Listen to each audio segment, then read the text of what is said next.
একটা Benson lighter দে তো। আমি মোবাইল থেকে চোখ তুলে বাইরে তাকালাম।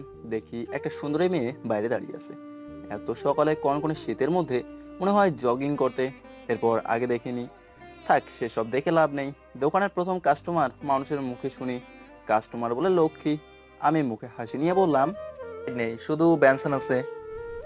ধুর, কি বালে দোকানদারি করস? বেনসন লাইটার রাখোস না তো কি রাখোস? আমি জানি না, তুই বেনসন লাইটার দে। আপনি শুধু বেনসন নেন, ওইটা গত রাতে শেষ হয়ে গেছে। এত সকালে কোনো দোকানেও খুলেনি যে আপনাকে এনে দেবো। এখন খেলে শুধু এইটাই খেতে হবে। আমার বেনসন লাইটার দরকার। আমি শুধু বেনসন নিয়ে কি করব? কচু খাবো? আমার ওইটা দরকার। এখন তুই কোথা থেকে আনবি আমি জানি না। এতক্ষণ আমি বসেছিলাম। আমি বসা থেকে দাঁড়ালাম, ভালো করে মেয়েটাকে দেখলাম। চেনা চেনা মনে হচ্ছে না। আর চিনবই কি করে? এই এলাকায় এক সপ্তাহ হলো আসলাম। আমরা এখানে জায়গা কিনে বাড়ি করি, যেহেতু আমাদের দোকান এখানে। এই এক সপ্তাহে আব্বার সাথে দোকানে বসে অনেক কিছুই শিখলাম। আজকে খুব ভোরেই আব্বা কি কাজে যেন ঢাকা গেছে, তাই আমি সকালে দোকান খুলে বসলাম। প্রচন্ড কুয়াশায় একজন আরেকজনকেই দেখা যাচ্ছে না। আব্বার সাথে ঘুম থেকে উঠে নামাজ পড়ে সোজা দোকানে চলে আসলাম। প্রথম কাস্টমারটাই মেয়েটা পড়লো। সকাল সকাল কারোর সাথে ঝামেলা করার আমার কোনো ইচ্ছাই নেই, তাও আবার মেয়ে। ছেলে হলে একটা কথা ছিল, দুই একটা কথা কোনো বলতাম। আমি বললাম, আমার কাছে নেই, অন্য দোকান দেখেন। এই বলে আমি চেয়ারে বসে মোবাইল টেপে মনোযোগ দিলাম। মেয়েটা কিছু একটা হতাশ কণ্ঠে বলল, তোর কি দোকানদারি করার কোনো ইচ্ছে আছে? ইচ্ছে থাকলে আমাকে বেনসন লাইটার বের করে দে। আমি জানি তুই মিথ্যে বলছস। না হলে তোর দোকানে আমি 1 ঘন্টার ভিতরে তালা মারবো। আমি বুঝলাম মেয়েটার মাথাটা গেছে মনে হয়, সকাল সকাল পিনিকে ধরেছে। মেয়েটা গায়ে পড়ে ঝগড়া করতে আসছে। আমি বিরক্ত কণ্ঠে বললাম, আপনি আমার কথা মন দিয়ে শুনুন, আমার কাছে বেনসন লাইট নেই। এখন আপনি আসতে পারেন। সকাল সকাল পাগল ছাগল কোথা থেকে যেন আসে, জানতো এখান থেকে। এই রে, কি বলে ফেললাম! ধুর, যা বলার বলছি, মাথা গরম হয়ে যাচ্ছে।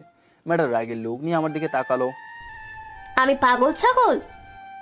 মেয়েটা আমার শার্টের কলার ধরে বলল, কোন দিক দিয়ে আমাকে পাগল ছাগল মনে হয়? আরে কে আপনি? গায়ে হাত দিচ্ছেন কেন? কলার ছাড়েন।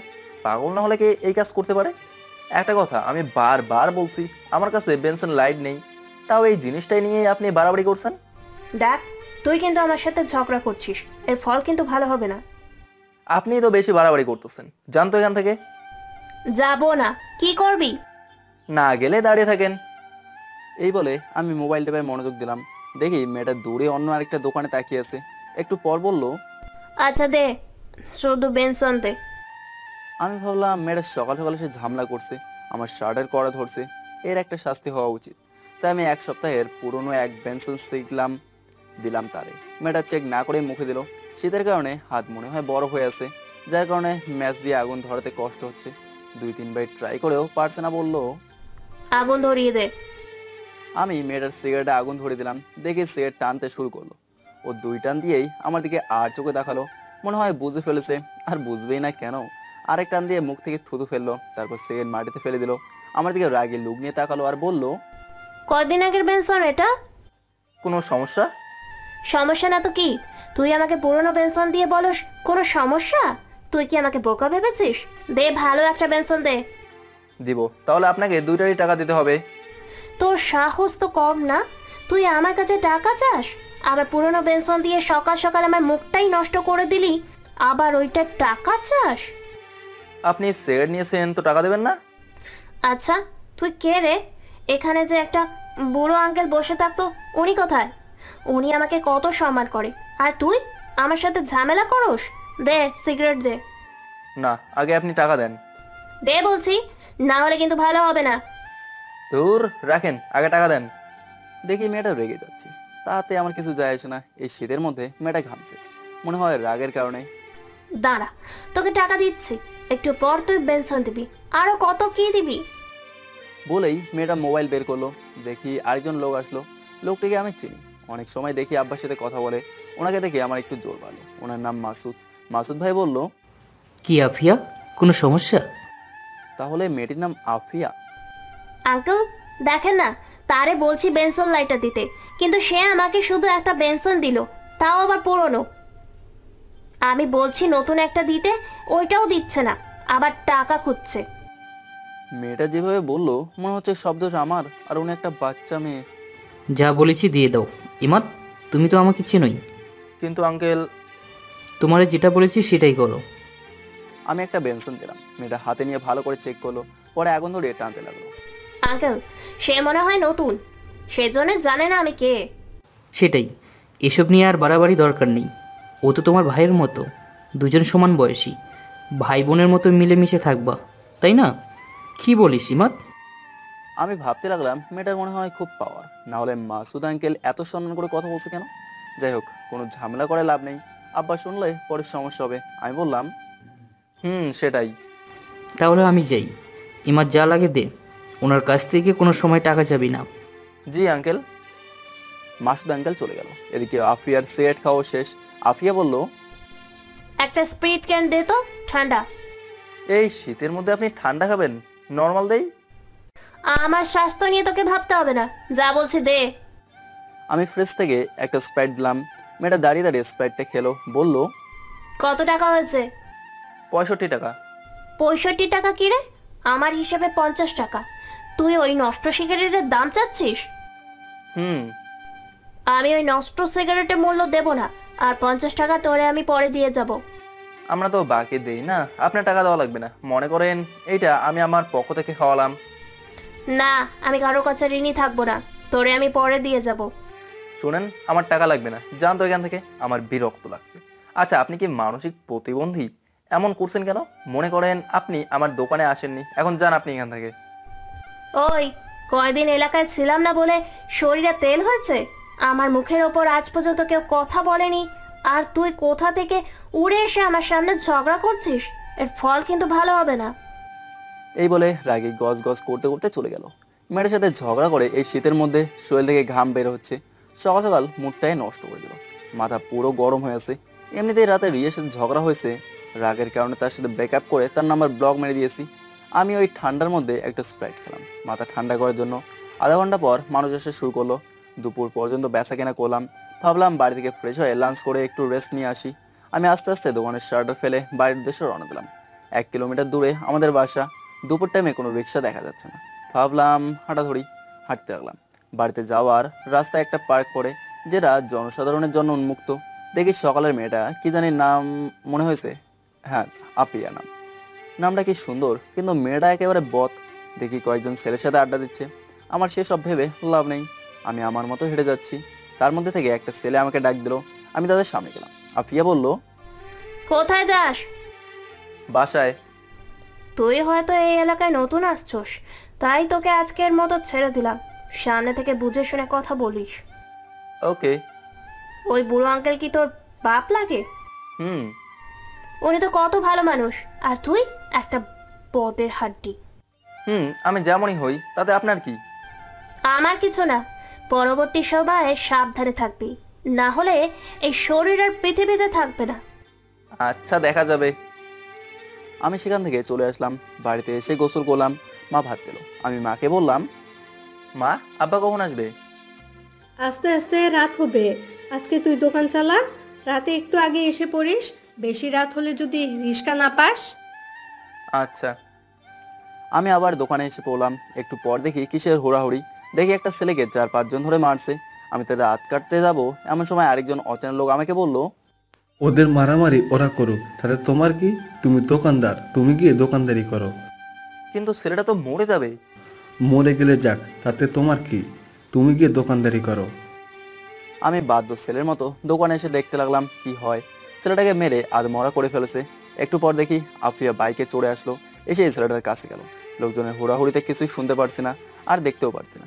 একটু পর একজন ছেলেটাকে নিয়ে চলে এলো। সবাই আস্তে আস্তে চলে গেল। আমি দোকানে বেচা কেনা করতে লাগলাম। একটু পর দেখি আফিয়া আসলো, বলল, একটা বানসল লাইটার দে। আমি বিরক্ত হয়ে তাকে একটা বেনসন সহ লাইট দিলাম। ফ্রিতে খেলে তো বিরক্ত হবই। সে সিগারেট খেতে লাগলো। আস্তে আস্তে দোকানের ভিড় কমলো। দেখি আফিয়া এসে দোকানের ভিতরে একটা বসার চেয়ারে এসে বসলো, বলল, 1 কেজি আটা দে, আর 1 কেজি চিনি দে, আর 1 কেজি পেঁয়াজ দে, আর 1 হালি ডিম দে। আমি আফিয়ার মুখের দিকে তাকিয়ে রইলাম। তার চোখে চোখ রাখলাম। আমার ভয় করছে, এগুলোও কি ফ্রিতে দিতে হবে নাকি? আফিয়ার চোখ আমার চোখ একসাথে হলো। আফিয়া কিছুটা লজ্জা পেয়ে চোখ নিচু করে বলল, তুই ভয় পাস না, এগুলোর জন্য আমি টাকা দেব। আমি আটা মাপা শুরু করলাম। এই ফাঁকে দুজন ছেলে আসলো, এসে আফিয়ার সাথে কথা বলতে লাগলো। সেদিন আমার কোনো খেয়াল নেই। আমি আটা, পেঁয়াজ, ডিম, চিনি প্যাকেট করে সামনে দিলাম। আফিয়া তাদের সাথে অনেকক্ষণ কথা বললো। পরে দুইজন চলে গেল। আফিয়া আমার দিকে তাকিয়ে মুচকে হাসি দিয়ে বলল, এখানে কত টাকা হয়েছে? 200। তুই তো ফ্লেক্সি লোড করস। হুম। এই নাম্বারে 700 টাকার মিনিট আর এমবি প্যাকটা দে। ওকে। আমি দিলাম।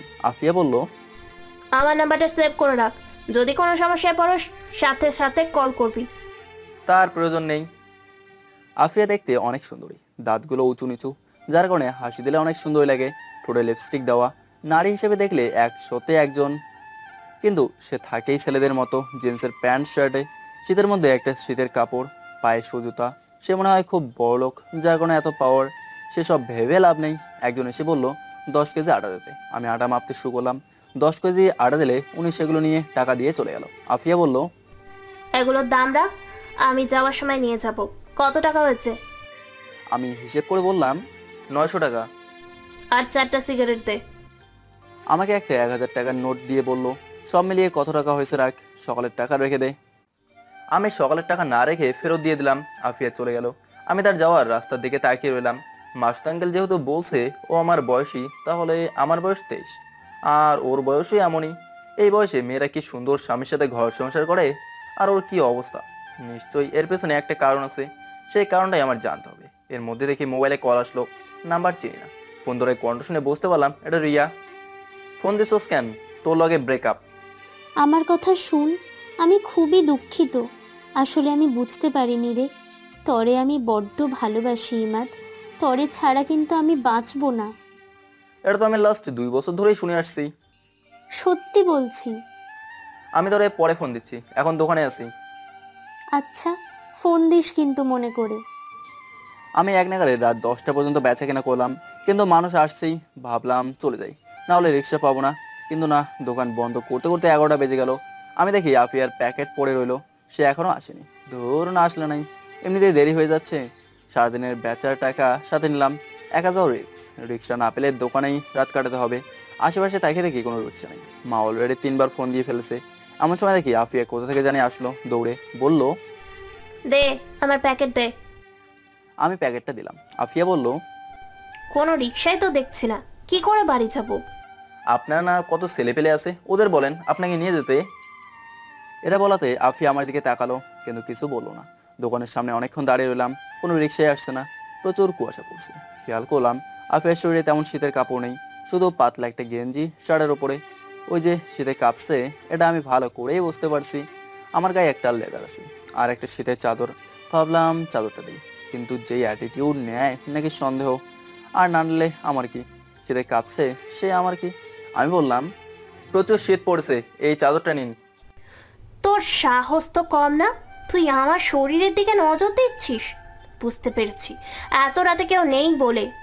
আজ পর্যন্ত আমাদিকে কোনো ছেলে কুনজরে তাকানোর সাহস পায়নি, আর তুই কোথা থেকে উড়ে এসে আমার শরীরের দিকে নজর দিস। তোর এই 2 চোখ আমি তুলে নেব। এক শ্বাসেই কথাগুলো বললো। আমি এমন কথা শুনে অবাক। উপকার করতে চাইলাম আর উল্টো বাস দিয়ে দিল। ধুর, এমন মেয়ের সাথে কথা বললে মুখ নষ্ট, জাহান নামে যাক, তাতে আমার কি।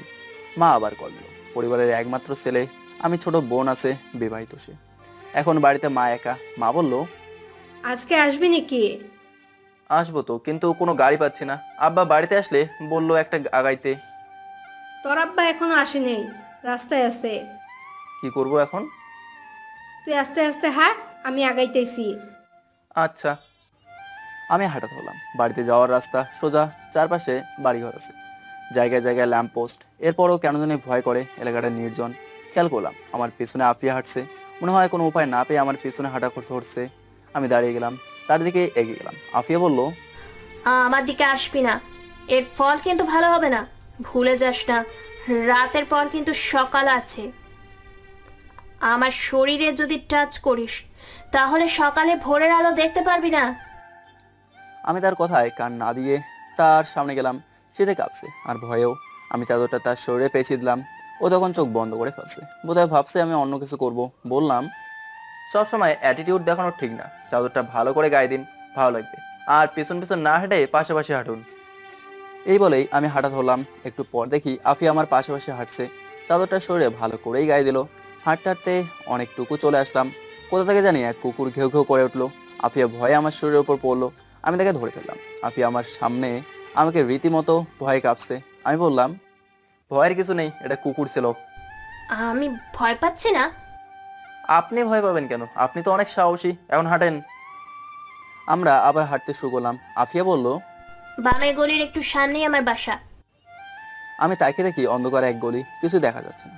যদি এদিকে যাই, আফিয়া যদি আমার টাকা পয়সা সবকিছু রেখে দেয়। আমি ওইদিকে যাচ্ছি না, সে গিয়ে মরুক, তাতে আমার কিছু যায় আসে না। আবার মনে হচ্ছে এগিয়ে দিয়ে আসি, মানবতার খাতিরে এটুকু সাহায্য করাই যায়। আবার গেলে যদি টাকা পয়সা রেখে দেয়, কি করব মাথায় কাজ করছে না। আমি যাচ্ছি না।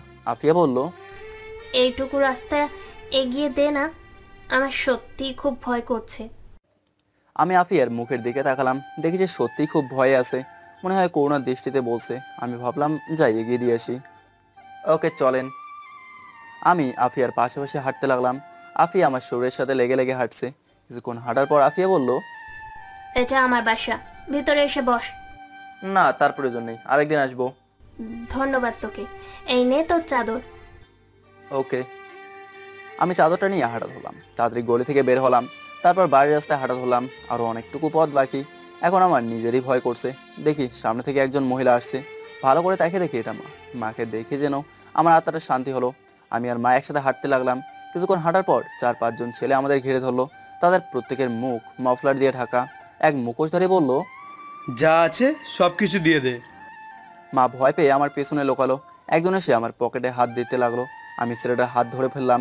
একজন পেছন থেকে চাপাতে বের করলো। মা ভয় পেয়ে বলল, যা আছে সব কিছু দিয়ে দে। আমি ছেলেটার হাতটা ছেড়ে দিলাম। ছেলেটা আমার পকেট থেকে মোবাইলটা নিয়ে গেল। আরেক পকেট থেকে দোকানের টাকা বের করলো, 20,000 টাকার মতো ছিল। ওইটা পেয়ে তারা চলে যেতে লাগলো। পিছন থেকে মোবাইল ঢেল দিয়ে সবগুলো দৌড়ে পালালো। মা সেখানেই কাঁদা শুরু করলো। আমি মাকে উঠিয়ে বাড়িতে নিয়ে আসলাম। মা কেঁদে কেঁদে বলল, ওইখানে কত টাকা ছিল? 20,000। সব শেষ, আমাদের সব শেষ। আমার কিছু বলার নেই, যে চাপাতে বের করছিল একটা কোপ দিলে বাঁচার কোনো সম্ভাবনা নেই। আমি মাথায় হাত দিয়ে বসে রইলাম। সারাদিনের বেচা কেনা এক নিমেষেই শেষ। একটু পর আব্বা এলো। আমাদের এই অবস্থা দেখে আব্বা বলল, কি হয়েছে তোদের মুখের এই অবস্থা কেন? মা কেঁদে কেঁদে আব্বাকে সব কিছু বলল। আব্বা শুনে মাথায় হাত দিয়ে বসলো আর বলল, আমার তোকে আগে সতর্ক করা উচিত ছিল। আমি কিছু না বলে আমার রুমে চলে আসলাম। এসে শুয়ে রইলাম, ভাবতে লাগলাম এটা কি করলো। এই এলাকা চলে আফিয়ার কথায়, এলাকায় কিছু হলে সেটা অবশ্যই আফিয়া জানবে। তার মানে এই কাজ সম্পূর্ণ আফিয়ার। কিন্তু সে তো আমার সাথেই ছিল, ওকে তো আমি নিজেই বাড়িতে পৌঁছে দিলাম। সকালে গিয়ে আফিকাকে জিজ্ঞেস করতে হবে। এমন সময় দেখি রিয়ার কল। এমনিতেই মাথা গরম হয়ে আছে, আবার রিয়ার কল ধরলে আরও মাথা গরম হবে। আমি ফোন কেটে দিলাম। রিয়া আমার আগের কলেজের বেস্ট ফ্রেন্ড। আস্তে আস্তে দুজন দুজনকে ভালোবেসে ফেলি। ওই কলেজ থেকে ইন্টার শেষ করি, তারপরেই এখানে এক কাজের কলেজে ভর্তি হই। যদিও তখন বাড়ি থেকেই আসতাম, কিন্তু এইখানে বাড়ি করায় এইখান থেকেই গিয়েই ক্লাস করি। মাঝে মাঝে অধিকাংশ সময় দোকানেই কাটাই। আমি এখন অনার্স 3rd ইয়ারে আছি। যখন রিয়া শুনেছে আমি এখানে চলে আসছি, তখন রিয়া আমাকে দোষারোপ করছে। ও বলে কিনা আমি তাকে ব্যবহার করছি। অথচ আজ পর্যন্ত আমি রিয়ার হাত ধরারও সাহস পাইনি। মারে রিয়ার কথা বলছিলাম, কিন্তু মা তেমন গুরুত্ব দেয়নি। এর দ্বারা বোঝা যায় এসব আরও পরে হবে। একে তো এই এলাকাটা একদম নির্জন, মানুষগুলো কেমন যেন। খেয়াল করলাম কেউ কারোর সাথে প্রয়োজন ব্যতীত কথা বলে না। দোকানটা এক চৌরাস্তার মোড়ে পড়ছে। আরও 1-2টা দোকান আছে, তার মধ্যে থেকেই আমাদের দোকানটায় বেশি বেচা কেনা হয়, কারণ আমাদের দোকানটা অনেক পুরাতন। দাদির মুখ থেকে শুনেছিলাম আব্বা প্রথমে এই দোকানের কর্মচারী ছিল। দোকানের মালিকের একমাত্র মেয়ে ছিল আমার মা, কিন্তু আমার নানা অকালে মৃত্যুবরণ করেন। যাওয়ার আগে আব্বাকে এই দোকান আর আমার মাকে দিয়ে যায়। পরে আব্বা মাকে বিয়ে করে বাড়িতে নিয়ে আসে। এত বছর নানার বাড়ি খালি পড়েছিল। দাদি মারা যাওয়ার পর আব্বা নানার বাড়ি আবার নতুন করে করে এবং আমরা এই জায়গায় চলে আসি। রাতে আর ঘুমাতে পারিনি। সকালে গেলাম আফিয়ার বাড়িতে, গিয়ে দরজায় টোকা দিলাম। কিছুক্ষণ পর আফিয়া দরজা খুললো। আফিয়া আমাকে দেখে অবাক হয়ে জিজ্ঞেস করলো, এত সকালে তুই? আফিয়া এই শীতের মধ্যে একটা হাতাকাটা গেঞ্জি পরা আর পাতলা একটা প্লাজো পরা, চুলগুলো উস্কো খুস্কো হয়ে আছে। আমাকে দেখে তাড়াতাড়ি ওড়না দিল গলায়। পায়ের দিকে তাকাতেই আমার সারা শরীর শিরশির করে উঠলো। পায়ের নখগুলো নেল পালিশ দেওয়া। আমি বললাম, আমার টাকা ফেরত দেন। কিসের টাকা? গত রাতে যে ছিনতাই করছেন ওই টাকা। আফিয়া যেন আসমান থেকে পড়লো, বলল, আমি কি করে তোর টাকা ছিনতাই করতে পারি? তুই তো আমাকে এখানে দিয়ে গেলি, আমি কেন তোর টাকা নিতে যাব? এলাকায় কিছু হলে সবকিছু আপনি জানেন, আপনিই সব সমাধান করেন। আমার 20,000 টাকা ছিনতাই হয়েছে গত রাতে, আপনাকে বাড়ি দিয়ে বাড়ি যাওয়ার সময়। এখন আপনি বলছেন আপনি কিছুই জানেন না? আজ পর্যন্ত আমাকে এই অপবাদ দেওয়ার কেউ সাহস পায়নি। আমার সাথে কথা বলতে এলে 10 বার ভেবে নেয়। একটা ফোন দিলে তুই আমার ঘর থেকে জীবিত বের হতে পারবি না। গত রাতে একটু উপকার করেছস বলে এই ভেবে নিস না আমি তোকে হেল্প করব। গত রাতের উপকার করেছস বলে এখনো তোকে কিছু বলিনি। চুপচাপ এখান থেকে চলে যা। যাবই তো, আমি কি এখানে থাকবো নাকি? মনে রাখেন, এই টাকা নিয়ে আপনারা শান্তির মতো মরতেও পারবেন না। তোর নাম জানি কি? মুহাম্মদ ইমাদ। ইমাদ, তোকে লাস্ট ওয়ার্নিং দিচ্ছি, আর একটা কথা না বলে এখান থেকে চলে যা। আমি তার বাসা থেকে চলে আসলাম। খেয়াল করলাম ওর বাসায় শুধু ও একা, তার কি মা বাবা কেউ নেই? আমি নিশ্চিত টাকাটা সে নিছে। আমি মুখটা কালো করে সেখান থেকে চলে আসলাম। বাড়িতে এসে নাস্তা করে গিয়ে দোকান খুললাম। আব্বা গতকাল সারাদিন অনেক কাজে ব্যস্ত ছিল। পরে আবার রাতে এই খবর শুনে আবার অবস্থা ভালো না, তাই আমাকে বলছে দোকান খুলতে, বোনটারে বলছে বাড়িতে আসতে। আমি দুপুর পর্যন্ত দোকানে বসে বাড়িতে আসলাম। আব্বা গিয়ে দোকান খুললো। আমি বিকালে দেখে দোকানে গেলাম। সন্ধ্যার কিছুক্ষণ পর আব্বা বাড়িতে চলে আসলো। আমাকে বললো আগেই বাড়ি চলে যেতে। আমি 9টা পর্যন্ত দোকানে বসে আস্তে আস্তে দোকান গোছাইতে শুরু করলাম। কেন জানি মনে হলো রিয়াকে কল দিই। আমি কল দিলাম, কল ধরলো। কেমন আছো? ভালো। তুমি? কি বলবা বলো। আমার ভালো লাগে না কিচ্ছু। আমি তোর বাড়িতে চলে আসব। পাগল নাকি? এখানে আসলে কি লাভ হবে? আমি কিচ্ছু জানি না, আমি আসতাছি। দেখ, পাগলামি করিস না। এখানে জায়গাটা ভালো না, এখানে আসিস না। আসবো না তো কি করব? অলরেডি আমাকে দেখতে এসেছে। আমি এখানে কোনোভাবেই থাকবো না। এখন আমি কি করব? মারে তোর কথা বলছিলাম, কিন্তু মা কোনো পাত্তাই দিচ্ছে না। বলছে এখন এগুলো কিচ্ছু হবে না, আরো পরে। পরে পরে করতে করতে তো আমার বিয়ে হয়ে যাবে। তুই কি আমাকে সত্যিই ভালোবাসিস? দেখি আফিয়া এসে দোকানে দাঁড়ালো। ভালোবাসি। তাহলে তোর ভিতরে কোনো ফিল নাই? আমি যে তোর জীবন থেকে চলে যাচ্ছি সেটা তোর খেয়াল আছে? আছে। তাহলে আগামীকালের মধ্যেই কিছু একটা কর। আচ্ছা দেখি। আমি ফোনটা কেটে আফিয়াকে বললাম, আপনি আমার দোকানে আসেন না, আপনাকে দেখলে আমার রাগ ওঠে। তুই বেশি বেড়ে গেছো। তোরে কিছু উত্তম মধ্যম না দিলে শান্ত হবি না। দাঁড়া, এখনই ফোন করছি। চোরের মুখের বড় গলা। কি? তুই আবার বলস? তোর সাহস তো বেড়ে গেছে। ফোন দেবো? দেখেন, আমি কাউকে ভয় পাই না। এখন আপনার যেটা মনে চায় করেন, আর নেক্সট টাইম আমার দোকানের আশেপাশেও আসবেন না। ওকে, দেখা যাবে। আমি দোকান বন্ধ করে রিক্সা দিয়ে বাড়ি চলে আসলাম। পরের দিন খুব সকালে গিয়ে দোকান খুললাম। সকাল আবার দেখি আফিয়া আসলো। মেজাজটাই খারাপ হয়ে গেল। আফিয়া এসে বলল, একটা সিগারেট দে। কি বেহায়া মেয়েরে বাবা, লজ্জা শরম বলতে কিছু নেই। বললাম আস্তে আস্তে কথাগুলো। আফিয়া দেখে শুনেও না শোনার ভান করছে। আফিয়া ঠোঁটে গাঢ় লিপস্টিক দেওয়া। এত সকালে আফিয়া কোথায় যায়? জগিং করতে। কিন্তু সে তো অত মোটাও না, যেখানে মন চায় সেখানে যাক। আমি আফিয়ার মুখের দিকে তাকালাম এবং তার চোখে চোখ রাখলাম। সেও আমার চোখে চোখ রাখলো, কিন্তু সে বেশিক্ষণ আমার চোখে চোখ রাখতে পারলো না। চোখ অন্যদিকে ঘুরিয়ে মুখটা ভেঙচি কেটে বলল, সিগারেট দিবি নাকি যাবো? এই নেন। আফিয়া সিগারেট ধরিয়ে দোকানের ভেতরে বসলো। আমি সিগারেটের ধোঁয়ায় নাক মুখ মাফলার দিয়ে ঢেকে ফেললাম। আমার অবস্থা থেকে মুখে একটা ভেংসি কাটলো আর বললাম, আচ্ছা কে টাকা নিয়েছে বের করতে পারবেন? বের করতাম, কিন্তু তুই এসে আমাকে সরাসরি দোষারোপ করছস। ও, তুই সে টাকাটার আশা ছেড়ে দে। কেন? এই টাকা যদি জানতে পারি কে নিয়েছে, তাহলে আমি সরাসরি থানায় মামলা করব। এই এলাকার পুলিশের কোনো পাওয়ার নেই।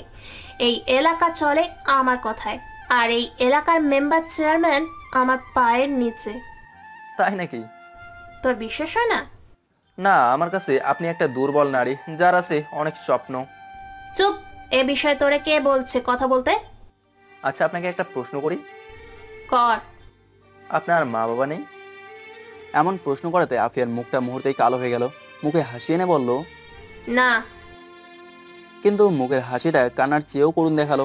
পরক্ষণেই খেয়াল করলাম আফিয়ার চোখে পানি। অনেক কষ্টে কান্না আটকাতে চেষ্টা করলো, কিন্তু আটকাতে পারলো না। চোখ দিয়ে অঝরে পানি পড়ছে। আমি তাড়াতাড়ি টিস্যু দিলাম। আফিয়ার চোখ মুছলো আর বলল, ধুর, শুধু শুধু চোখে পানি চলে আসলো। যাই হোক, আজকে দুপুরে তোর দাওয়াত আমার বাড়ি। কি? আমাকে? কেন? এমনি। এটা ভালো লক্ষণ নয়, এটা ভালো লক্ষণ নয়। আমি যাচ্ছি না। ওকে, তোর ইচ্ছে, আরো অনেক ছেলে পেলে যাবে, তাই তোকেও বললাম। আচ্ছা, আব্বারে পাঠিয়ে দেবো। ওকে, আচ্ছা আমি যাই। আপনাকে কে বলছে এখানে বসতে? আফিয়া মুখটা ভেঙচি দিয়ে চলে গেল। আমি ভাবলাম টাকাটা তো দিল না, পরে রেখে দেবো। আফিয়ার বুকে অনেক জমানো কষ্ট লুকিয়ে আছে, সেসব দেখে আমার কি, ও একটা বকাটামি, কত ছেলের সাথে কে জানে, যত সব ফালতুমি। পরক্ষণে রিয়ার কথা মনে পড়লো, আজকেই মার সাথে কথা বলতে হবে। রিয়াকে আমি হারাতে পারবো না, ওকে আমি সত্যি অনেক ভালোবাসি। এখন মার সাথে কথা বলে আজকে একটা সিদ্ধান্ত নিতে হবে। কিছুক্ষণ পর আব্বা আসলো, আমি বাড়ি চলে আসলাম। ওই পার্কে একটা বেঞ্চে গিয়ে বসলাম। রিয়াকে কল করলাম, দ্বিতীয়বার ট্রাই করলে ফোন ধরলো। এতক্ষণ লাগে ফোন ধরতে? রান্নাঘরে ছিলাম। কি রান্না করছো? আমি মাঝে মাঝে রাগের কারণে রিয়াকে তুই করে বলি, রিয়া আমাকে তুই করেই বলে, কিন্তু অধিকাংশ সময় আমরা তুমি করেই কথা বলি। ভর্তা খাবা? হুম। তাড়াতাড়ি আমাকে নিয়ে যা, তোমাকে সারা জীবন আদর করে ভর্তা খাওয়াবো। সেটাই করব। তোমার মারে বলছো? কি বলছে? এখনো বলিনি। যদি তোমার মা মানা করে? কিছু তো একটা করব, তুমি কোনো টেনশন করো না। ওকে। এখন ভিডিও কল দাও, তোমাকে দেখতে ইচ্ছে করছে। ওকে। রিয়া ভিডিও কল দিল। রিয়াকে দেখে আমার মনটা শান্তি হলো। আমি বললাম, এক কাজ করো, আজকে সেজে গুজে ভিডিও কল দাও। না। কেন? আমাকে নিয়ে যাও, পরে তুমি যতবার বলবে ততবার সাজবো। আচ্ছা। এই ফোন রাখি, মা আসছে। এই বলে রিয়া ফোন রেখে দিল। দেখি কুয়াশা কেটে যাচ্ছে, সূর্য কুয়াশায় পাহাড় ভেঙে একটু একটু উঁকি দিচ্ছে। সকালের রৌদ্র এসে আমার শরীরে পড়লো, শরীরের মধ্যে এক অসাধারণ অনুভূতি কাজ করলো। মন চাচ্ছে না এখান থেকে উঠে যেতে। দেখি আফিয়া পার্কের ভেতরে ঢুকলো, তারে দেখেই মুডটা অফ হয়ে গেল। ও কি সারাদিন পুরো এলাকায় ঘুরে বেড়ায়? আমাকে দেখে আমার এখানে আসলো আর বলল, কি মিস্টার দোকানদার, এখানে কি? কিছু না, এমন মিষ্টি রৌদ্র মিস করতে পারি, তাই চলে আসলাম। ভালো। আচ্ছা, আপনি তো অতটা মোটা না, কিসের জগিং করেন আপনি? সকালে আমি ঘুমোতে পারি না, তাই বাইরে বের হই। সকালে ঠান্ডা ফ্রেশ বাতাস আমি কোনোভাবেই মিস করতে পারি না। যেই দিন আমি মিস করি, দিনটা এতটাই খারাপ যায় তা বলে বোঝাতে পারবো না। এটা ভালো। এই অভ্যাসটা আমার আব্বার ছিল, প্রতিদিন সকালে আমাকে নিয়ে বের হতো, তাই ছোটবেলা থেকেই আমার এই অভ্যাস। ভালো, ফ্রেশ বাতাস নেন, আমি যাই। এই বলে আমি উঠে বাড়ি চলে আসলাম। এসে নাস্তা করলাম। নাস্তা করে ভাবলাম যাই, মার সাথে রিয়ার ব্যাপারে আলোচনা করা যাক, মারে রাজি করাতে পারলেই হবে। আমি মার ঘরে গিয়ে টোকা দিলাম। মা বলল ভিতরে আসতে। কি হয়েছে? একটা কথা ছিল।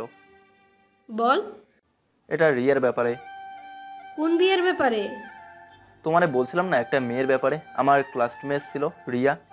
মা তার বাড়িতে একটু কথা বলে দেখবা? কিসের জন্য? মেয়েটাকে বাড়ি থেকে বিয়ের জন্য চাপ দিচ্ছে, কিন্তু ও আমাকে চায়, এখন কি বলবো? ও তোকে চায় তো আমি কি করব? এসব প্রেম ভালোবাসায় আমি এক বিন্দু পরিমাণেও বিশ্বাস করি না। এগুলো সেকেন্ডের ব্যাপার।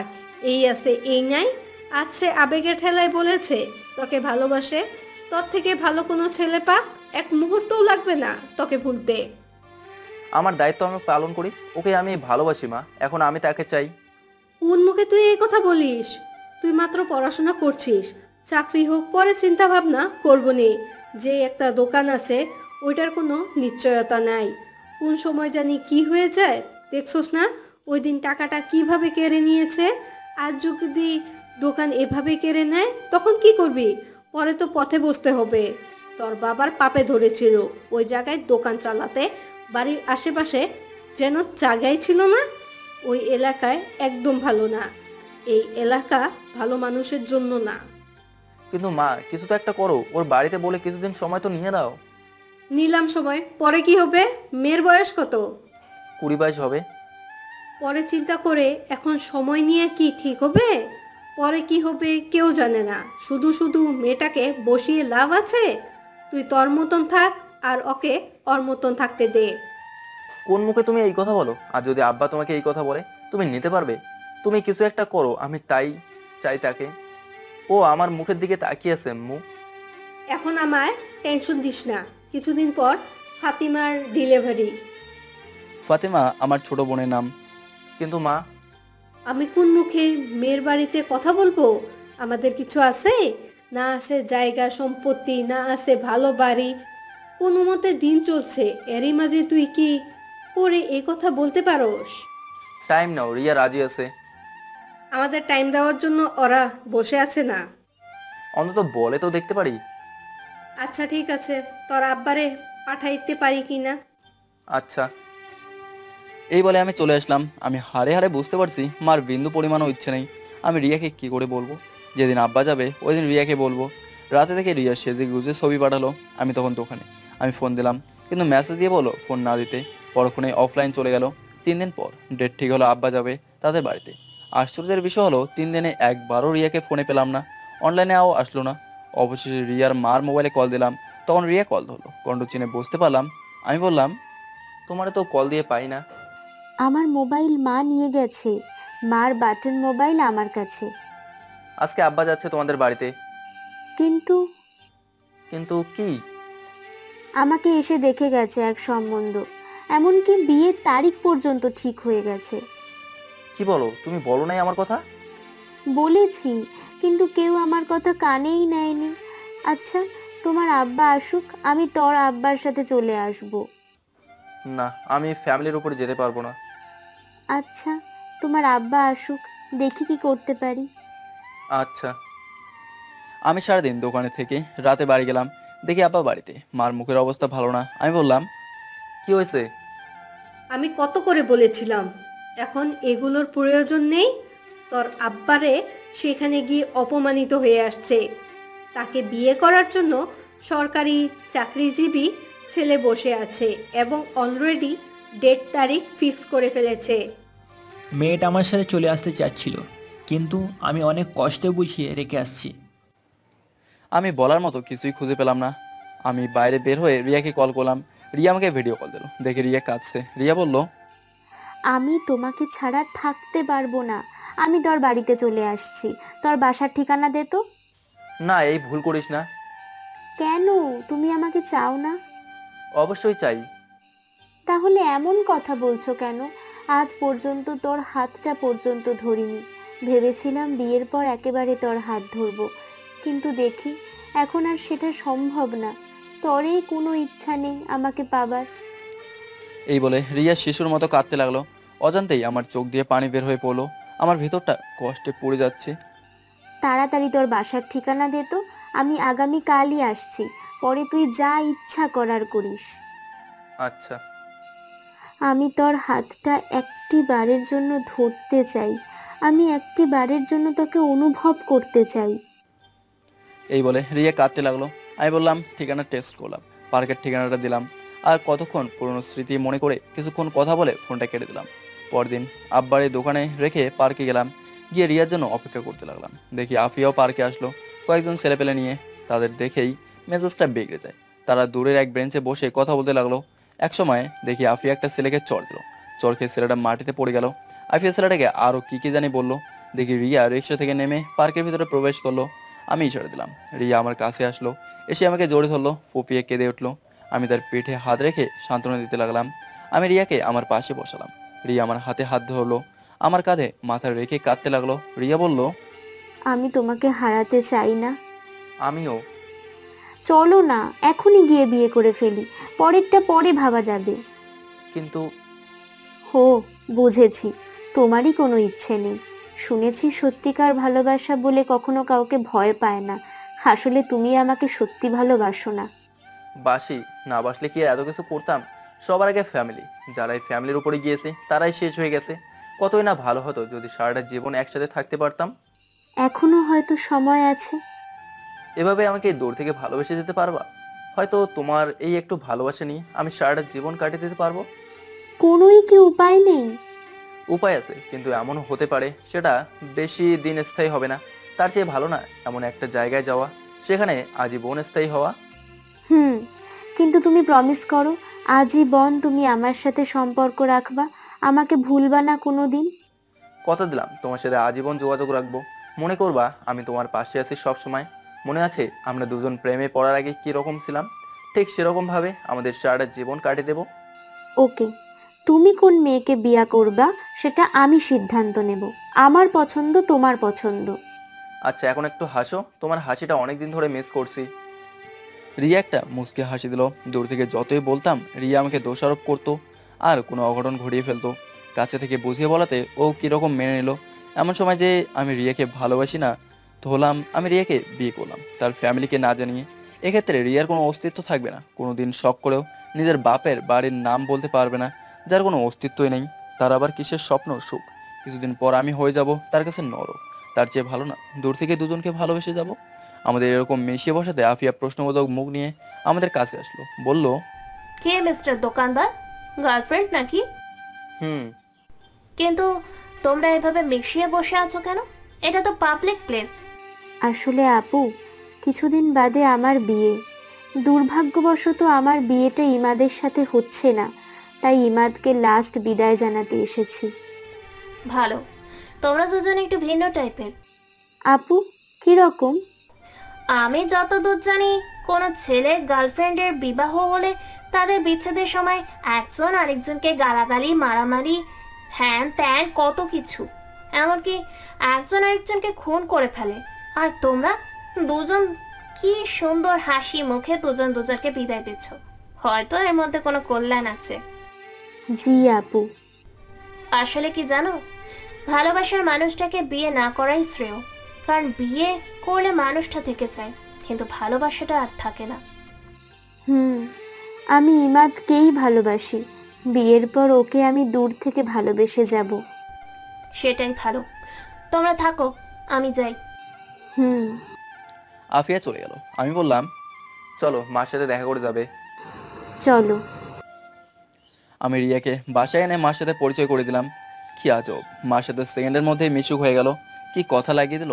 যাওয়ার সময় রিয়া মার কাছে দোয়া চাইলো, পরে দোকানে নিয়ে আসলাম। আব্বার কাছ থেকে বিদায় নিয়ে দোয়া চাইলো, পরে বাস স্টেশনে নিয়ে গেলাম। শেষমেশ বিদায়ে রিয়া কেঁদে দিল, আমাকে জড়িয়ে ধরে রাখলো।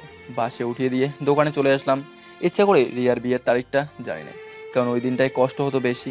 এখন মনে হবে রিয়া এখনও আমার জন্য ওয়েট করছে।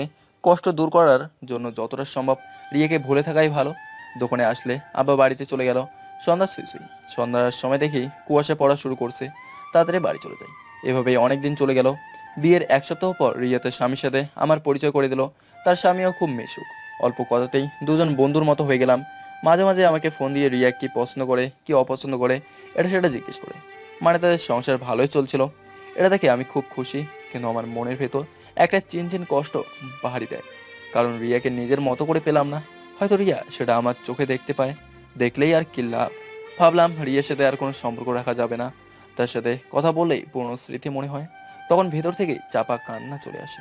আস্তে আস্তে রিয়ার কল ইগনোর করতে লাগলাম। এভাবে মাসখানেক চলে গেল।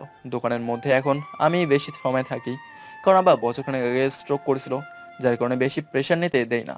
এই এক মাসের মধ্যে আব্বা পুরো দোকান আমাকে বুঝিয়ে দিয়ে দিল। ভালোই চলছিল দিনকাল। একদিন রাতে ঠিক করলাম রাতে দোকান কাটিয়ে দেবো, কারণ দেরি হয়ে গিয়েছিল। পৌষ মাসের শীত মাত্র পড়েছে, বাইরে কুয়াশা ছাড়া কিছুই নেই।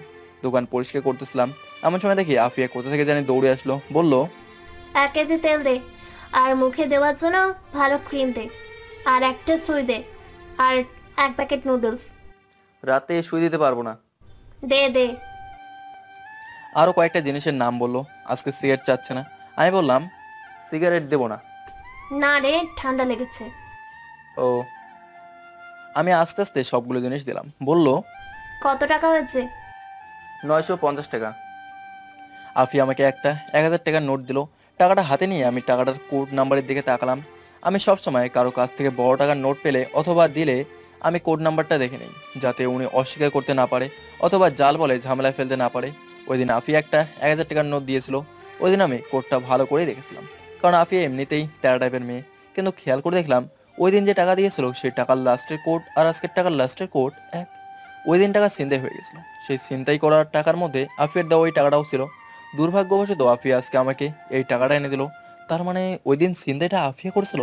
হয়তো সেই কারণে অন্য কাউকে দিয়ে করেছে। মহান আল্লাহর কি লীলা খেলা। আফিয়া বলল, কি এত দেখছিস? আমাকে বিদায় কর, বাসায় যেতে হবে। বাসায় তো যাবেন, তার আগে আমার কিছু প্রশ্নের উত্তর দিন। তাড়াতাড়ি বল। চেয়ারে বসেন, দরকার হলে আমি এগিয়ে দিয়ে আসবো। আফিয়া চেয়ারে বসলো। আমি বললাম, মনে আছে মাসখানেক আগে বলেছিলাম আমার 20,000 টাকা ছিনতাই হয়ে গেছিল? মনে আছে। এর আগের দিন আপনি রাতে আমার কাছ থেকে কিছু মাল নিয়েছিলেন। হুম। আপনি যে 1000 টাকার নোট দিয়েছিলেন ওই টাকাটা ছিনতাই হওয়া টাকার মধ্যে ছিল, কিন্তু আজকে এই 1000 টাকা ওই দিন আপনার দেওয়া 1000 টাকাটাই। আমি যদি বলি এক, এটা কি আপনি বিশ্বাস করবেন? না, বিশ্বাস করব না। কেন বিশ্বাস করবেন না? ওই দিন আপনার দেওয়া টাকার কোড আজকে এই টাকার কোড সম্পূর্ণ এক। আফিয়া তার চোখগুলো বড় বড় করে তাকালো। আমার এই কথা শুনে আফিয়া হতভম্ব হয়ে গেছে, কি বলবে কিছু বুঝতে পারছে না। তোতলাতে তোতলাতে বলল, আমি কিছু জানি না, আমি কিছু জানি না। আর ওই দিনের টাকার কোড আর আজকে টাকার কোড এক, এটা বললেই আমি বিশ্বাস করব? আপনি বিশ্বাস করতে বাধ্য। প্লিজ আফিয়া, আমার টাকাটা দিয়ে দেন। আমি তোর টাকা নেইনি, ওকে? না, আপনি নিয়েছেন। আমি নেইনি। আপনি নিয়েছেন, না হলে ওই দিনের টাকার কোড আর আজকের টাকার কোড এক কেন? আপনি ছাড়া তো অনেক মানুষ আছে, তাদের কাছে তো ও টাকাটা যেতে পারতো। আপনার কাছেই কেন স্বীকার করেন? যা, আমি নিয়েছি, এখন কি করবি কর, তুই আমার কিছুই করতে পারবি না। কি নির্লজ্জ মেয়ে! প্লিজ আমার টাকাটা ফেরত দিয়ে দেন। তোরে একটা টাকাও দেবো না। এখন দেখি তুই কি করিস। এই আমি উঠলাম। আমি তার কিছুই করতে পারবো না, এটা আমি ভালো করেই জানি। আব্বা জানলে আব্বাও কিছু করতে পারবে না। তার চেয়ে ভালো তাদের না জানানো। টাকার আশা আমরা আর ও অনেক আগেই ছেড়ে দিয়েছি। এখন দেখি আফিয়াকে ফাপড় টাপড় দিয়ে কিছু নিতে পারি কিনা। জানি কিছুই করতে পারবো না। আমি বললাম, দেবেন না? না, দিব না। আমি ভাবতেছি আফিয়ার দুর্বল জায়গায় আঘাত করব। না থাক, মেয়েটাকে কাঁদিয়ে লাভ নেই। ওকে, দেখা যাক।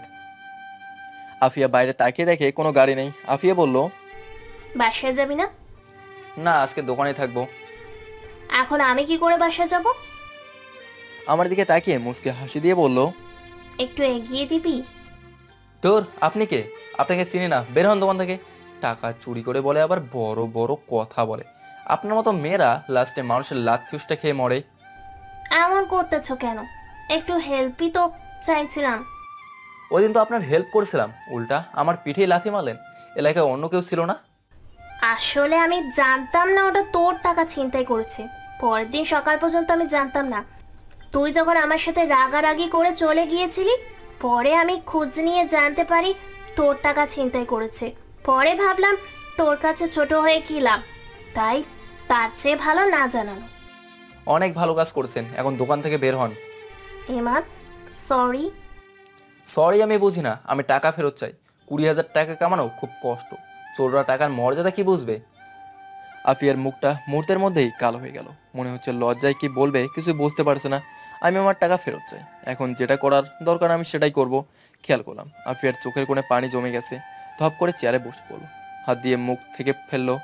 কিছুক্ষণ পর আফিয়া তার মোবাইল দিয়ে বলল, এই নে তোর টাকা, এখন প্লিজ আমাকে বাসায় এগিয়ে দে। মন থাকলে আজ জীবনেও তোর দোকানের মুখ দেখবো না। টাকা চিন্তা করে আবার অভিমান দেখায়, তাতে আমার কি? আমি আফিয়ার হাত থেকে মোবাইল নিলাম।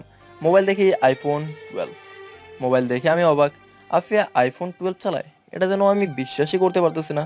চালাতে পারে, পাবলিকের টাকা মেরে মেরে খায়। যাই হোক, 20,000 টাকার বেশি উঠে যাবে, সেটা আপনার ইচ্ছা। এখন আমাকে বাসায় এগিয়ে দিয়ে আয় পারবো না। প্লিজ। ওকে। আমি দোকান তালা মেরে বের হলাম। আফিয়া আমার সাথে ঘেঁষে ঘেঁষে হাঁটছে, মনে হয় ভয় পাচ্ছে। আফিয়ার শরীর থেকে মিষ্টি একটা গন্ধ ভেসে আসছে। কিছুক্ষণ হাঁটার পর আফিয়ার বাড়িতে পৌঁছালাম। আফিয়া বলল, ভিতরে এসে বস। না থাক, আমি যাই। ভিতরে আয়। আফিয়ার জোড়াজোড়িতেই ভিতরে ঢুকলাম, গিয়ে সোফায় বসলাম। বাড়িটা তেমন বড় না, একতলা ছাদ, রুম 3টা। রুমগুলো আসবাবপত্র দিয়ে ভরপুর, অনেক সুন্দর করে সাজানো ঘরটা। কিছুক্ষণ বসে রইলাম, খেয়াল করলাম আফিয়া রান্নাঘরে যেন কি করছে, খাওয়ার জন্য কিছু তৈরি করছে। খিদাও লাগছে। কিছুক্ষণ পর আফিয়া নুডলস রান্না করে নিয়ে আসলো, আমার সামনে দিয়ে বলল, নে খা। খাবো না। আরে খা, আমার সাথে তোর ঝামেলা মিটমাট। এখন তাড়াতাড়ি খেয়ে নে। ওকে। আমি নুডলস খাওয়া শুরু করলাম। মুখে দিয়ে আমি যেন আকাশ থেকে পড়লাম। এত স্বাদ, এত স্বাদ কি করে হতে পারে? আমার খাওয়া সব থেকে বেস্ট নুডলস। আমি এক প্লেট খেয়ে আরেকটু নিলাম। নুডলস খেয়ে পানি খেলাম, ভাবলাম একটু প্রশংসা করি। আমি বললাম, এত স্বাদের নুডলস আমি জীবনেও খাইনি, সত্যি এটা অনেক ভালো ছিল। সত্যি? আজ অনেক দিন পর আমি একজনকে নিজের হাতে রান্না করে খাওয়ালাম। তাহলে উঠি, এখন আমাকে এগিয়ে দেবে কে? আমি? পরে আমাকে এগিয়ে দিবে কেন? এই বলে হাসতে লাগলো। আমি বললাম, তাহলে যাই। সাবধানে যাইস। হুম। আমি হাঁটা ধরলাম। আস্তে আস্তে হাঁটতে হাঁটতে দোকানে চলে আসলাম। এসে দোকান বন্ধ করে ভেতরে পেছনে খাট আছে, ওইটায় মাঝে মাঝেই থাকি, সেখানে শুয়ে পড়লাম। অনলাইনে আফিয়ার মোবাইল বিক্রি করে দিলাম 50,000 টাকা। বলছে পরদিন টাকা দিয়ে মোবাইল নিয়ে যাবে, বাকি 30,000 টাকা আফিয়াকে ফেরত দিয়ে দেবো। সকালে খেয়াল করলাম কে জানি দোকানের শার্টের আওয়াজ করছে। এই শীতের মধ্যে উঠতে একটুও ভালো লাগছে না। আমি শীতের কাপড় পরে শার্টের উপরে উঠলাম। দেখি আফিয়া, দেখি এখনও তেমন একটা ভালো আলো ফোটেনি। আমি বললাম, এত সকালে কি? দোকান আরও পরে খুলবো। ওকে, আমাকে একটা সিগারেট দে। আপনার না ঠান্ডা লাগছে? একটু খেয়ে ফেলে দিব। ওকে। আমি একটা বেনসন লাইট দিলাম, বললাম, এখন যান, আমি আরেকটু পরে দোকান খুলবো। না, এখন বের হ, আমার সাথে জগিং করবি। আমার তো ঠেকা পড়ছে না, আপনার মন চাইলে আপনি যান। না, তুই আমার সাথে যাবি। না, যাব না। না, তুই যাবি। এই বলে আমাকে আফিয়ার শার্টের কলার ধরে দোকান থেকে বের করলো, বলল, দোকান তালা মার। আমি দোকান তালা মেরে আফিয়ার পাশাপাশি হাঁটতে লাগলাম।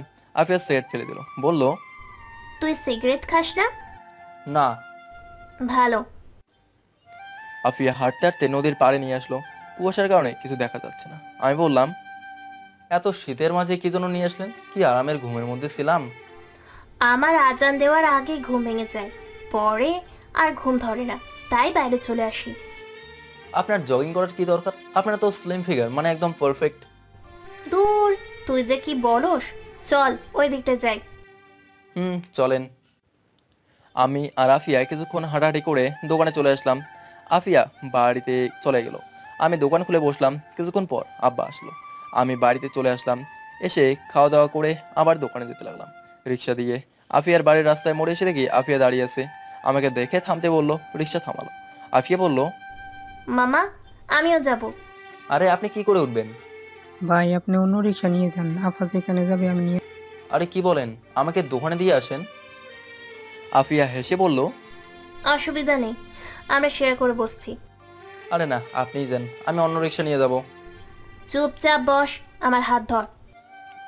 এই বলে আফিয়া তার হাত বাড়ালো। আমি অনিচ্ছা সত্ত্বেও আফিয়ার হাত ধরে টান দিয়ে আমার পাশে বসলাম। আমাদের দুজনকে এইভাবে দেখে মানুষ আর চোখে তাকাতে লাগলো। আমি লজ্জায় মুখ ঢেকে ফেললাম। কিছুক্ষণের মধ্যে দোকানে পৌঁছালাম। দুপুরের খাবার নিয়ে এসেছি আমি। আসলে আব্বা চলে গেল। আফিয়া আরো আগেই নেমে গিয়েছে। ঘন্টাখানেক পর দেখি আফিয়া আমার দোকানের পাশে দাঁড়িয়ে কয়েকটা ছেলের সাথে কথা বলছে। তার মধ্যে দোকানে একটা মেয়ে কাস্টমার আসলো, বলল, একটা নাম্বার লেখেন, 0175245। থাক, এখনকার যুগে ফ্লেক্সি লোড করেও শান্তি পায় না। একটা মিনিট, কাট দেন। মানে? নাম্বার দিলে পরে আবার এই নাম্বারে ফোন দিয়ে জ্বালাতন করবে। আপনাদের মতো ছেলেদের আমার চেনা আছে। আপনার সুন্দরী মেয়ে দেখলেই মাথা ঠিক থাকে না। দেন, মিনিট কাট দেন। সবকিছুই ঠিক ছিল। তোর নাম্বার দিতে অসুবিধা, তুই মিনিট কার্ড নেবি, ভালো কথা। তুই সব ফালতু আলতু প্যাচাল পারস কেন? মেজাজটার সাথে সাথে গরম হয়ে যায়। আমি বললাম, মিনিট কার্ড আপনার কাছে বিক্রি করবো না, অন্য কোনো দোকান থেকে নেন। মিনিট কার্ড নেই মানে? ও বুঝেছি, আমার নাম্বার চাস, সেটা তুই আমাকে সরাসরি বললেই চলতো। এমনিতে তুই একটু হ্যান্ডসাম, তোরে দেয়া যায়। আমার মতো সুন্দরী মেয়েদের পেছনে ছেলেরা লাইন ধরে দাঁড়িয়ে থাকে। আচ্ছা নে, নাম্বার তোল।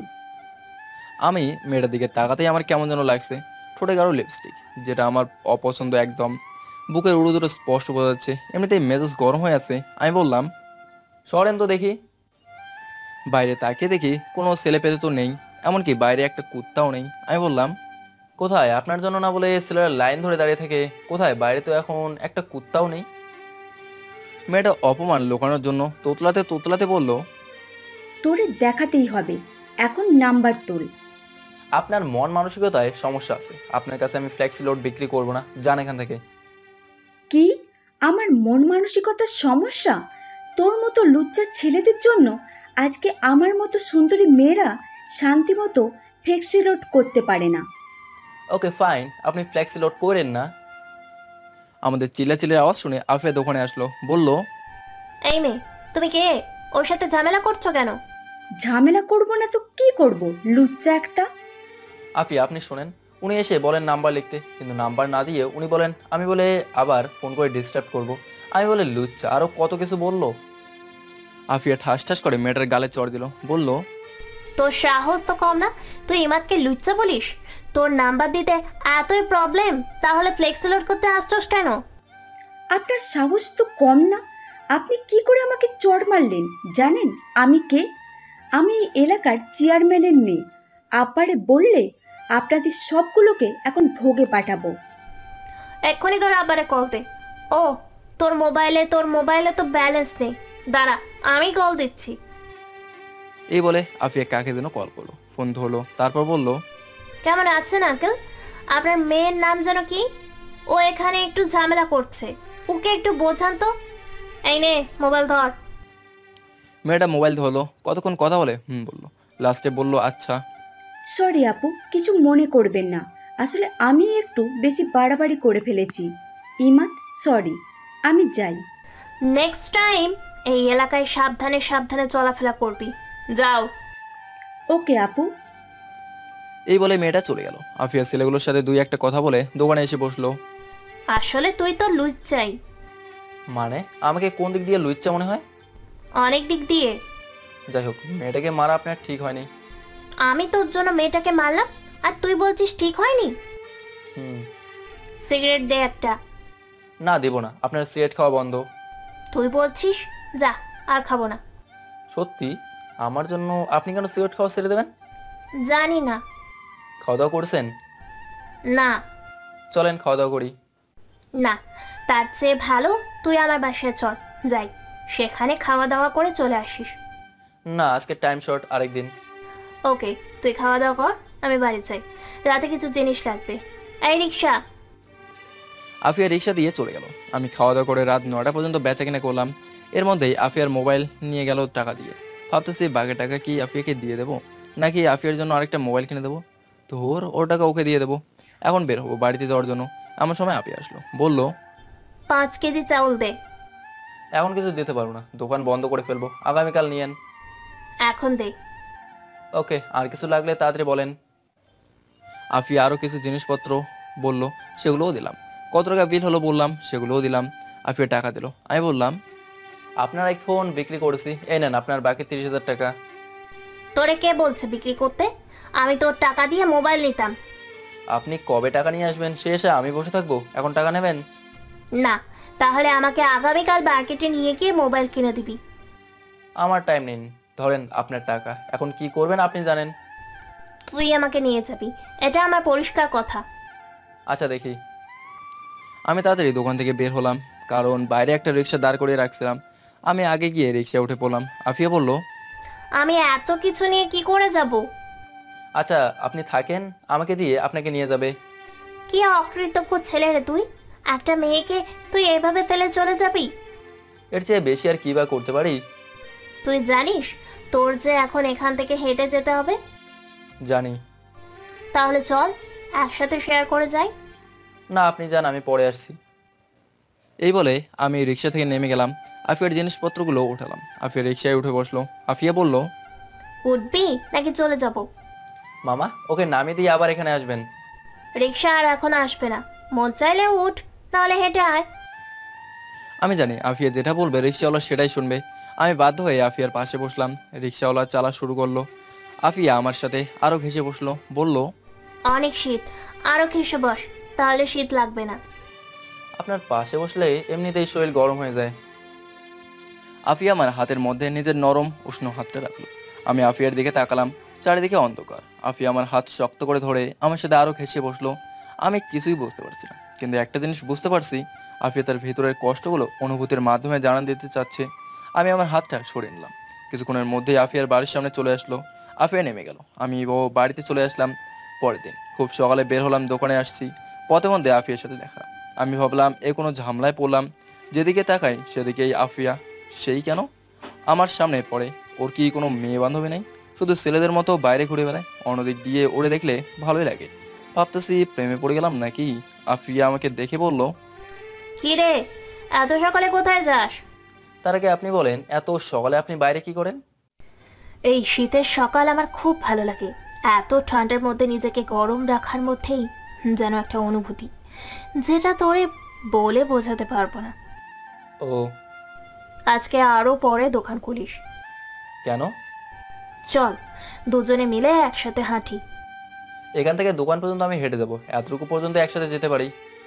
একটু হলেও চলবে। তাহলে চলেন। আমি আর আফিয়া পাশাপাশি হাঁটতে লাগলাম। এত সকালে কুয়াশার মধ্যে সামনে কি আছে দেখা যাচ্ছে না। আমি ভাবলাম আফিয়ার ফ্যামিলি নিয়ে কিছু প্রশ্ন করি। আচ্ছা, আমি কি আপনাকে আপনি করে ডাকবো নাকি তুমি করেই? আজ পর্যন্ত আমাকে তুমি কিংবা তুই বলার কেউ সাহস পায়নি, সবাই আপনি করে ডাকে। কিন্তু তুই আমার কাছে একটু স্পেশাল, সেজন্য তুই আমাকে যেটা খুশি ডাকতে পারিস। আপনার কাছে স্পেশাল? Very interesting. এই যে আপনি এত টাকার জিনিসপত্র কেনেন, এত টাকা কোথা থেকে পান? তোর দোকান থেকে কিনি তো, সেজন্য তুই আমাকে এই প্রশ্ন করছস? আজ থেকে তোর দোকানের মুখই দেখবো না। আচ্ছা, আমার দোকানের মুখ দেখেন না, তার আগে এটা বলে যান এত টাকা কোথায় পান? আব্বা ব্যাংকে কিছু টাকা রেখে গিয়েছে, ওই টাকা লাভ দিয়ে চলে, আর ধানা তো আছেই। বয়ফ্রেন্ড কয়টা? দেখতেছস আমার হাত? একটা চড় দিব ও শীতের মধ্যে আপনা আপনি গরম হয়ে যাবি। আমরা তো বকা টেমে, আমাদের সাথে আবার কে প্রেম করবে? হয়তো প্রেমের নামে কিছুদিন নাটক করবে, ব্যবহার করে ছুঁড়ে ফেলে দেবে। আসলে কি জানিস, যে যতই কথা বলুক, বিয়ে করার সময় সবাই সব থেকে ভালোটাই সিলেক্ট করে। তাই বলে কি আপনার বিয়ে করার ইচ্ছা নেই? জানি না। এই মুহূর্তে যদি আপনাকে একজন বিয়ে করার জন্য বলে তাহলে আপনি কি করবেন? তার কানের নিচে চড় মেরে বিয়ে করার স্বাদ ভুলিয়ে দিব। কেন? এমনি। এত প্রশ্ন করছিস কেন? করবি আমায় বিয়ে? যত সব ফালতু কথাবার্তা। এখন তুই বল, তোর গার্লফ্রেন্ড কয়টা? একটা ছিল, রিয়া। ওর তো বিয়ে হয়ে গেছে, এখন কোনো গার্লফ্রেন্ড নাই। তোর আবার গার্লফ্রেন্ড না থাকতে পারে? এমনিতেই তুই যা হ্যান্ডসাম, তোরে দেখলেই মেয়েরা ক্রাশ খাইবে। খাই তো, আপনাকে দেখে আর খেতে পারি না। ওকে, যদি তোর সাথে কোনো মেয়েকে দেখি, মনে রাখবি তুই মেয়েটাকে জীবনের লাস্ট বার দেখলি। আমি আফিয়ার কানে কানে গিয়ে বললাম, যদি ওই মেয়েটা তুমি হও। এই বলে আমি জোরে হেঁটে দোকানে চলে আসলাম। পিছনে তাকে দেখি আফিয়া তখনও সেখানে ঠায় দাঁড়িয়ে রইলো। হয়তো এটা নিজের কানে বিশ্বাস করতে পারছে না। আফিয়ার জন্য আমার ভেতরে ভেতরে একটা ফিলিংস কাজ করতো। তার সাথে বেশি চলাফেরা করি সেজন্য, নাকি ও সব সময় আমার চোখের সামনে থাকে সেজন্য, আমি জানি না। কিন্তু ওকে কেন জানি আমার মন চায়।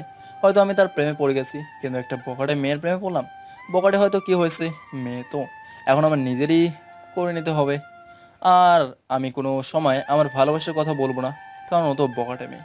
কোনো সময় মন ঘুরে যায় কে জানে, তারপরে ফান্দে ফেলে টাকা খাবে। আচ্ছা দেখি কি হয়। এমনিতে আফিয়া অনেক সুন্দরী, আর ও নিজেকে প্রোটেক্ট করতে জানে।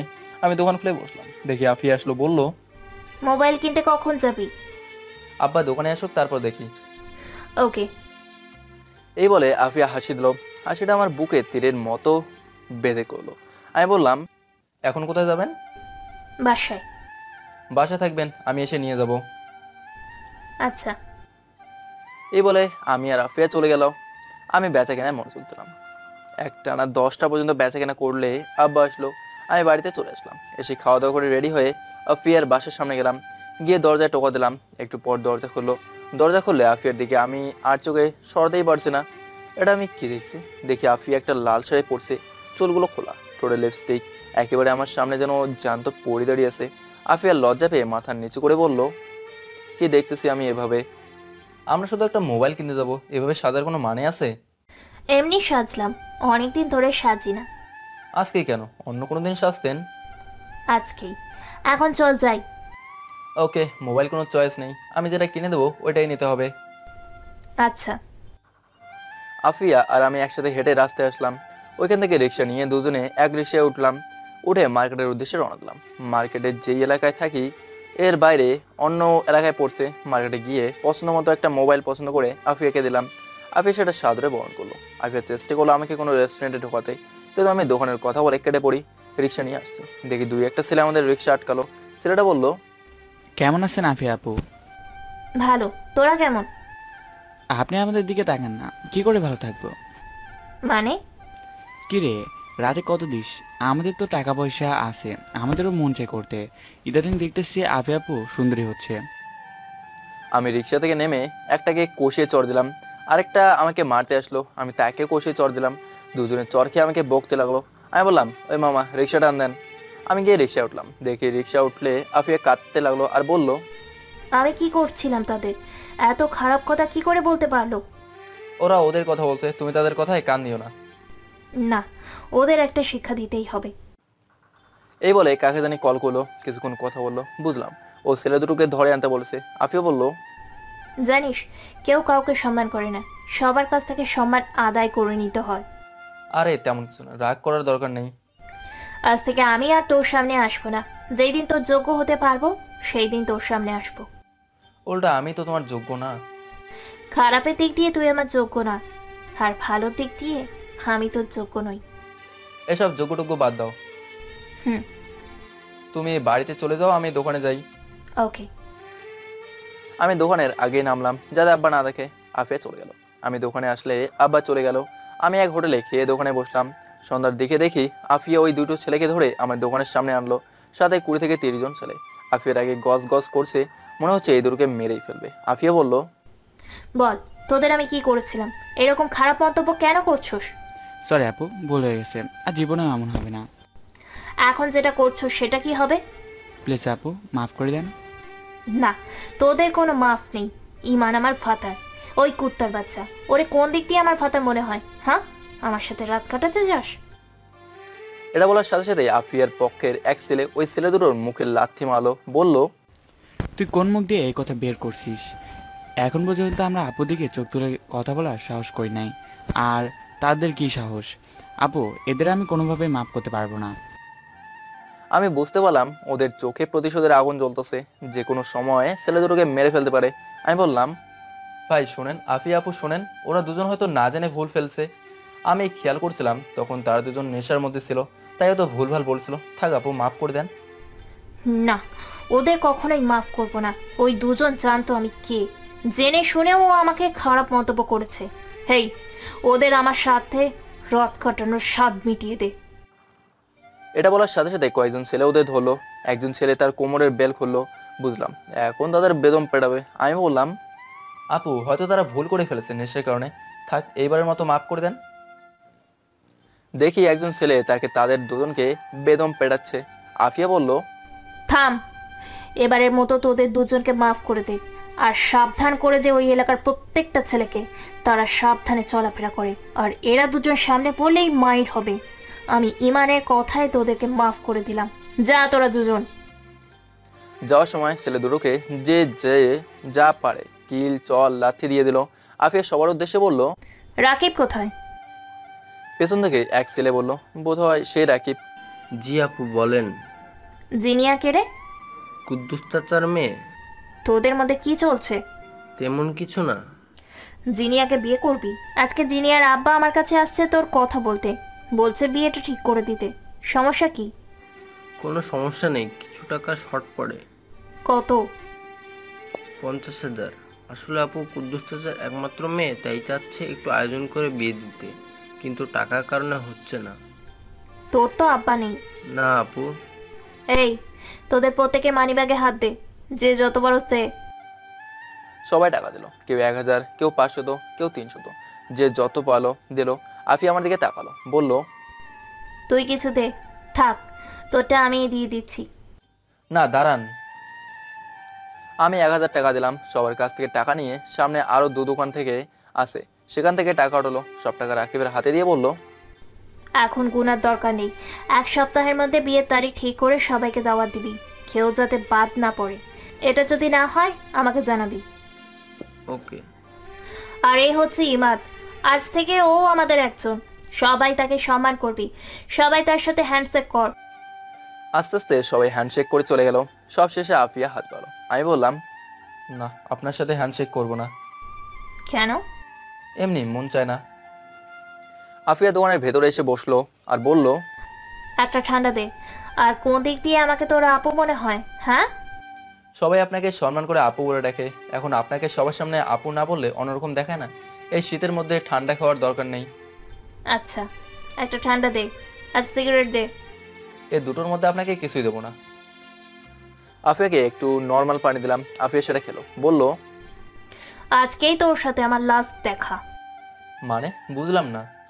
যেদিন তোর যোগ্য হতে পারবো সেই দিন তোর সামনে আসবো। আমার যোগ্য মানে কিছু বুঝলাম না। আমি জানি তুই কি রকম মেয়ে চাস।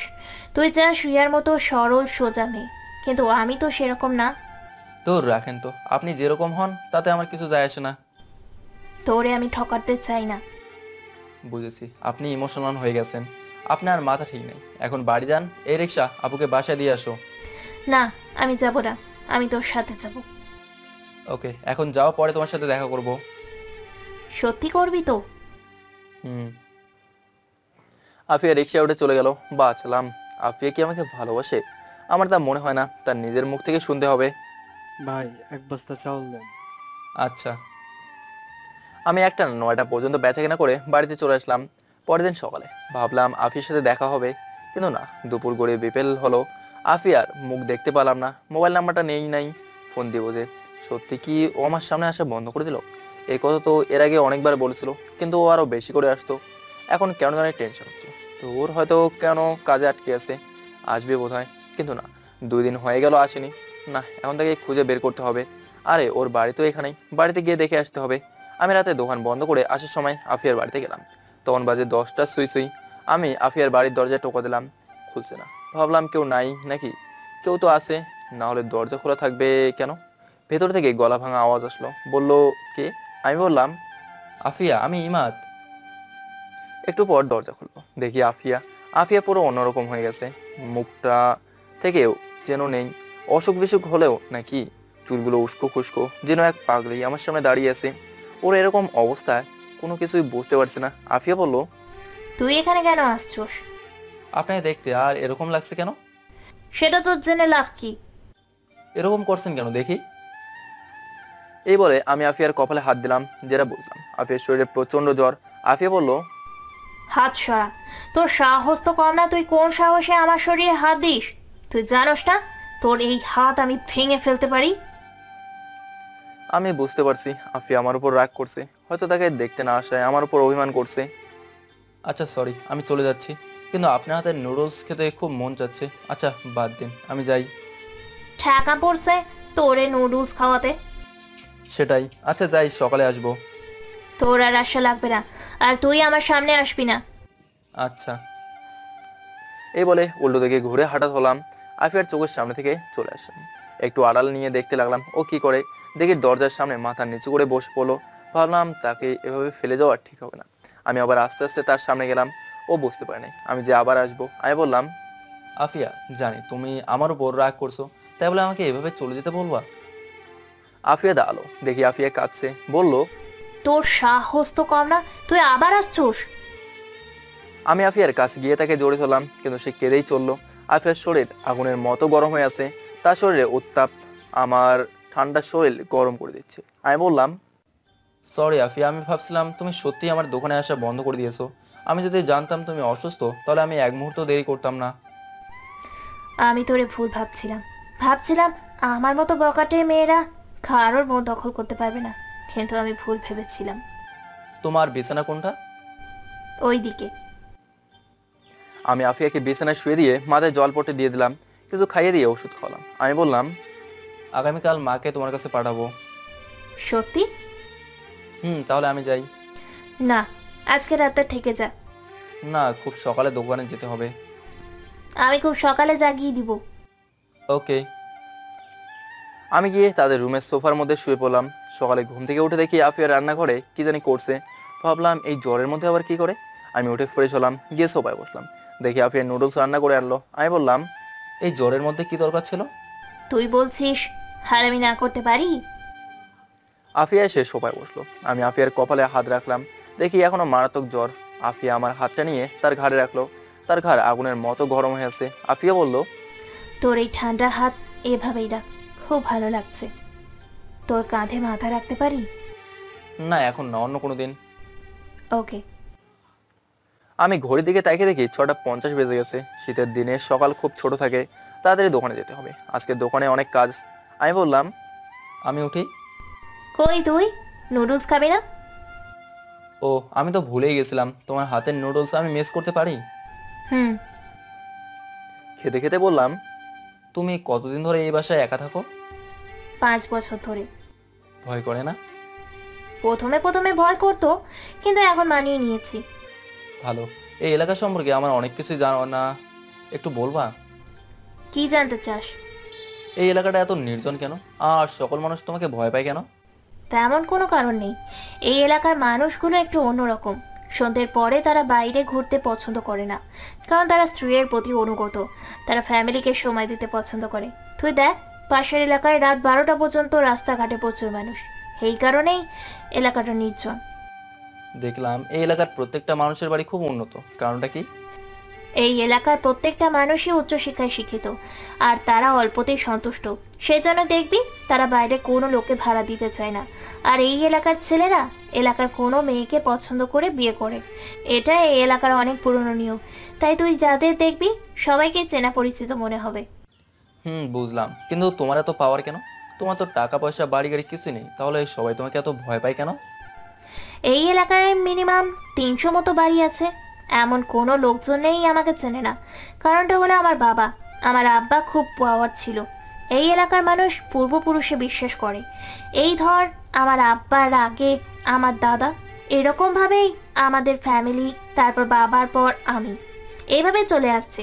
কিছু না থাকলেও তারা আমার কথা শুনতে বাধ্য, কারণ তোকে বলছিলাম না, তারা পূর্বপুরুষে বিশ্বাস করে। এটাই এই এলাকার নিয়ম। কিন্তু আমি যে দেখলাম আপনি মাঝে মাঝেই ছেলেদের মারেন, আর আপনার টাকা চিন্তাই করছো কেন? ওরা অন্য এলাকার, আমার এরকম কোনো ইচ্ছাই ছিল না। ওদের টাকা দরকার ছিল, তাই তারা করছে। পরে আমি জানতে পারি। পরে ভাবলাম তোর কাছে ছোট হয়ে লাভ নেই, তাই আর তোকে বলিনি। কিন্তু আমি কি জানতাম তুই এত চালাক। আচ্ছা, তোমার মা বাবা কিভাবে মারা গিয়েছে? রোড অ্যাক্সিডেন্টে। বাবা মা সাথে সাথেই মারা যায়। আমি একটুর জন্য বেঁচে যাই, তারপরেই আমার এখান থেকে মাংস নিয়ে যায়। এই বলে আফিয়া তার কোমরের কাপড় উঠিয়ে আমাকে দেখালো। দেখি সেখানে অনেকগুলো শিলের দাগ। আমি ঘড়ির দিকে তাকিয়ে দেখি অনেকটা সময় চলে গেছে। আমি বললাম, তোমার সাথে আরো অনেক কথা আছে, কিন্তু আর টাইম নেই, আমি এখন উঠি। আর একটু বস না, আজ পরে দোকান খুলিস। না, আজকে একটু কাজ আছে, অন্য কোনো দিন। আর আমি মাকে পাঠাচ্ছি। ওকে। আচ্ছা, একটা প্রশ্ন ছিল। কর। ধরো এখন আমি তোমার ঘর থেকে বের হলাম, এখন কেউ দেখলে পরে সে কি ভাববে? কি ভাববে বল? ভাববে আমরা দুজনে একসাথে এক বাড়িতে কি করছি।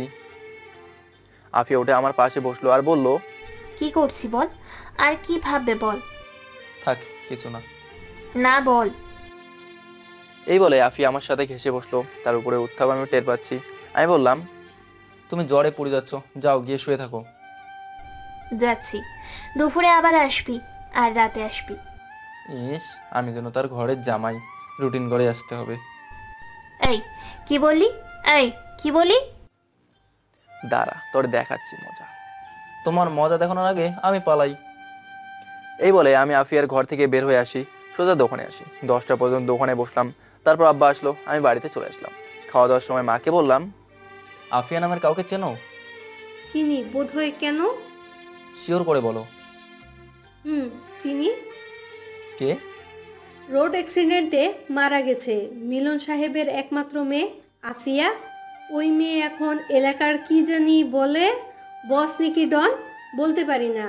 ওই মেয়ের পাল্লায় ভুলেও পড়বি না, ওসব বোখাটে মেয়ে, তবে ধরলে আর ছাড়বে না।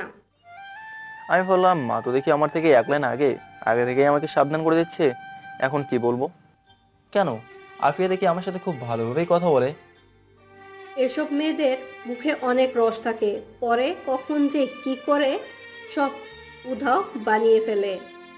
সবাই কি আর এক? আমার কি মনে হয় জানোস, এই টাকা একমাত্র আফিয়াই নিয়েছে, ও ছাড়া আর কে করবে এই কাজ? আমি বললাম, দেখি মার মনে কি আছে। তোমার এই কথা কেন মনে হচ্ছে? শুন, ওই এলাকায় একটা সাইরেল আছে। কেউ যদি কোনো বিপদে পড়ে তাহলে সে সাইরেলটা বাজাতে পারে, কিন্তু এখন আর সেটা নেই। এখন সাইরেলটা বাজানোর অনুমতি এখন আফিয়া আর 2-1 জনের কাছেই আছে। এখন সেই সাইরেলের কথা মানুষ ভুলেই গেছে। তো মা, এখন আফিয়া ছিনতাই করছে কোথায়? এটা সে উঠায় নেয়, কারণ এখানে সে ছিনতাই করতে পারে।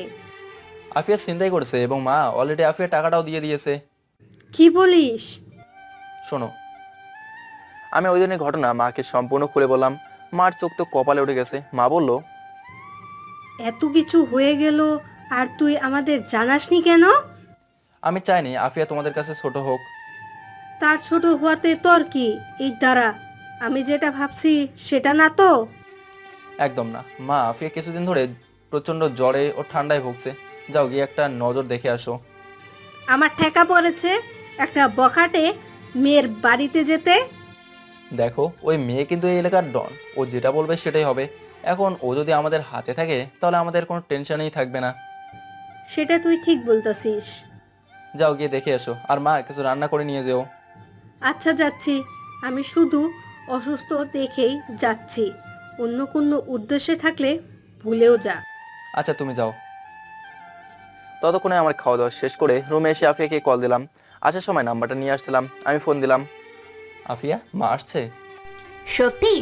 তোর মায়ের সাথে জমিয়ে আড্ডা দেব। এমন কিছু করবে না যাতে মা তোমাকে খারাপ ভাবে। তুই কোনো টেনশন করিস না। আচ্ছা।